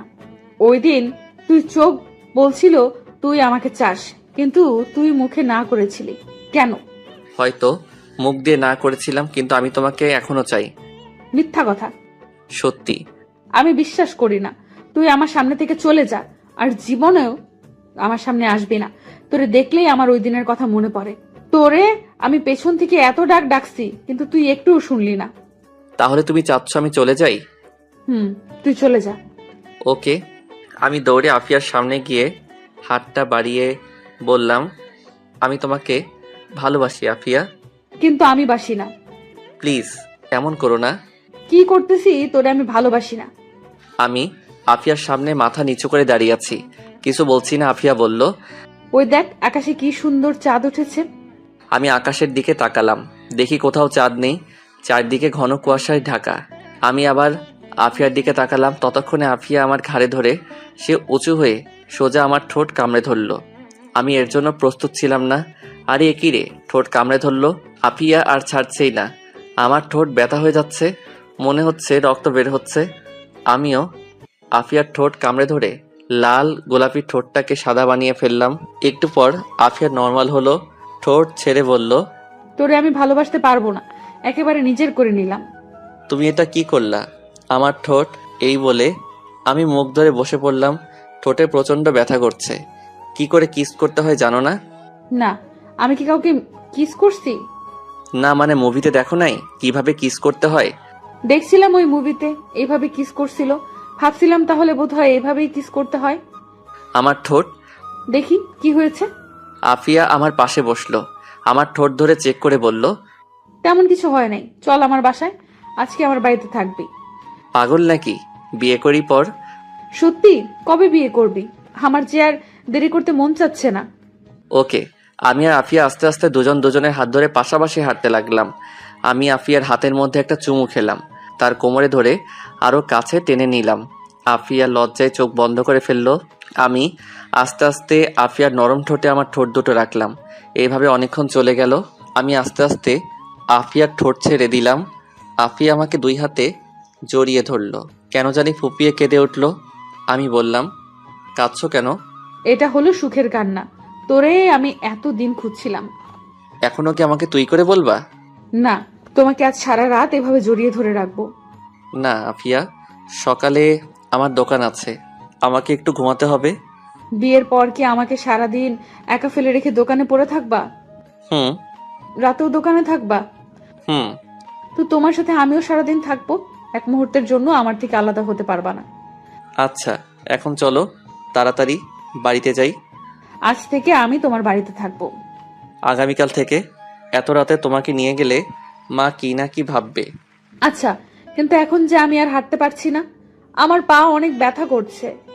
দেখি কোথায় ব্যথা করছে। না, দেখানো যাবে না, কোলে নে। আচ্ছা, পিছনে ওঠো। আমি আফিয়ার সামনে বসলে আফিয়া আমার গলায় দুই হাতে জড়িয়ে ধরলো। আমি দাঁড়িয়ে হাঁটতে লাগলাম। আফিয়ার মুখটা আমার কাঁধে রাখলো। কিছুক্ষণ হাঁটার পর আফিয়ার বাড়ির যাওয়ার মোড়ের কাছে পৌঁছালাম। দেখি মোড়ের কাছে দুইটা ছেলে দাঁড়িয়ে আছে। আফিয়া আমার কাঁধে মাথা রেখে চিল করতেছে। আমি বললাম, দেখো তো সামনে দুজনকে চিনো কিনা। কই দেখি। আফিয়া কাঁধ থেকে নামলো। চিনতে পারছি কে। ওই দিন যে এই দুটোকে মারছিলাম তারা। তারা এখানে কি করে? ওদের না এই এলাকায় আসা নিষেধ? আফিয়া আমার হাতটা ধরে ওদের সামনে গেল। আফিয়া বলল, ওই তোদের মুখের মাফলার নামা। তারা দুজন মুখের মাফলার নামালো। আমিও চিনতে পারলাম আফিয়ার ধারণা ঠিক। ছেলে দুটোর হাতে একজনের হাতে চাপাতি, আরেকজনের হাতে ছুরি। কোথাও থেকে আরেকজন মেয়ে এসে বলল, মেয়েটা চেয়ারম্যান সাহেবের মেয়ে। আফিয়া আপু, কেমন আছো? ভালো। এত রাতে এখানে কি? আর তোরা দুজন কেনা বলছিলাম এই এলাকায় না আসতি, ভাগ এখান থেকে। না আপু, এখানে একটা ঝামেলা আছে। আপনি শুধু শুধু আমাকে মারছেন, আর এই ছেলে দুটোকে শুধু শুধু মারছেন। এখন বলেন আপনার কি করা উচিত? আচ্ছা মানলাম, কিন্তু ছুরি চাপাতি নিয়ে আসলেন কেন? চলেন কথা বলে ঝামেলা মিটমাট করি। সেই দিন শেষ, এখন কথার থেকে হাত বেশি চালাতে হয়। বুঝতে পারছি তোদের মনের ইচ্ছা, কিন্তু আজকে আমার মনটা খুব ভালো, কারণ আজকে ইমাদ আমাকে বিয়ের প্রস্তাব দিয়েছে, সেই জন্য তোদের ছেড়ে দিচ্ছি। যাও, তোমরা বাড়ি যাও। কিন্তু আমরা তো বাড়ি যাওয়ার জন্য আসিনি। এই, তোরা তোদের কাজ শুরু কর। আফিয়া দৌড় দিবা? আরে না না, তুই আমাকে একটু টাইম দে। এই বলে আফিয়া তার ব্যাগ থেকে মোবাইল বের করে কাকে জানি কল দিল। কিছুক্ষণ পর কল ধরলো। সাইরেন বাজা, সাইরেন বাজা। এই বলে ফোন কেটে দিল। এদিকে পাশ থেকে আমি একটা পুরনো লাঠি নিলাম। আফিয়া বলল, আর এক পায়ে এগোলে আর একটাও বাঁচতে পারবি না, চুপচাপ চলে যা, এখনো বাঁচতে পারবি। একটা ছেলে একেবারে কাছে চলে আসলো। ছেলে বলল, ভাই আপনি চলে যান, আপনার প্রতি আমাদের কোনো রাগ নাই। আফিয়া আপুকে আমরা মেরে চলে যাব। আফিয়ার শরীরে টাচ করতে হলে আমার লাশের উপর দিয়ে যেতে হবে। তাহলে তাই করতে হবে। চেয়ারম্যান সাহেবের মেয়ে আফিয়ার কাছে গেল, গিয়ে আফিয়াকে একটা চড় দিল। আফিয়া মেয়েটাকে একটা চড় দিল। তখনই সাইরেন বেজে উঠল। এমন আওয়াজ কান ফাটিয়ে ফেলবে। একাধারে 2 মিনিটের মতো সাইরেন বাজলো। ছেলেগুলো বুঝতেই পারছে না কি হচ্ছে। যখন বুঝতে পারলো ততক্ষণে দেরি হয়ে গেছে। দেখি কয়েকজন ছেলে রাস্তায় এসে ওই ছেলে দুটোকে ধরলো। কয়েক সেকেন্ডের মধ্যেই পুরো রাস্তা মানুষে ভরে গিয়েছে। কয়েক দিক দিয়ে মানুষ এসে মোড়ে জমা হলো। দেখি মা আব্বা আসলো। মা বলল, কিরে কি হয়েছে? এই 3 জন আসছে আমাদের মারতে। তাড়াতাড়ি বাড়ি চল। আফিয়া আমি চলে যাই। যাও, আগামীকাল কথা বলবো। আমি, মা আর আব্বা বাড়িতে চলে আসলাম। পরদিন সকালে আফিয়ার বাড়িতে গেলাম। আফিয়া দরজা খুলে আমাকে জড়িয়ে ধরলো আর বলল, আগামী সপ্তাহে আমাদের বিয়ে। কি বলো এত তাড়াতাড়ি? আমি তো বাড়িতে কিছুই বলিনি। বলা যাবে না, তোমার মা সব জানে। গতকালে ছেলে দুটোকে কি করছো? জানি না, আমি ছেলে পেলেদের কাছে রেখে বাড়িতে চলে আসি, আর চেয়ারম্যান এসে তার মেয়েকে নিয়ে যায়। ভেতরে আস। ভিতরে আসলে নিজেকে কন্ট্রোল করতে পারবো না। দোকানে যাই আর সোজা বাড়িতে চলে যাও, এদিক সেদিক ঘোরা একদম বন্ধ। আচ্ছা। আমি দোকানে চলে আসি। ঠিকই আমাদের বিয়ে হয়েছে, কিন্তু 1 মাস পর, বছর 2 পর আমাদের একটা ছেলে হয়েছে, ঠিক তার মার মতো।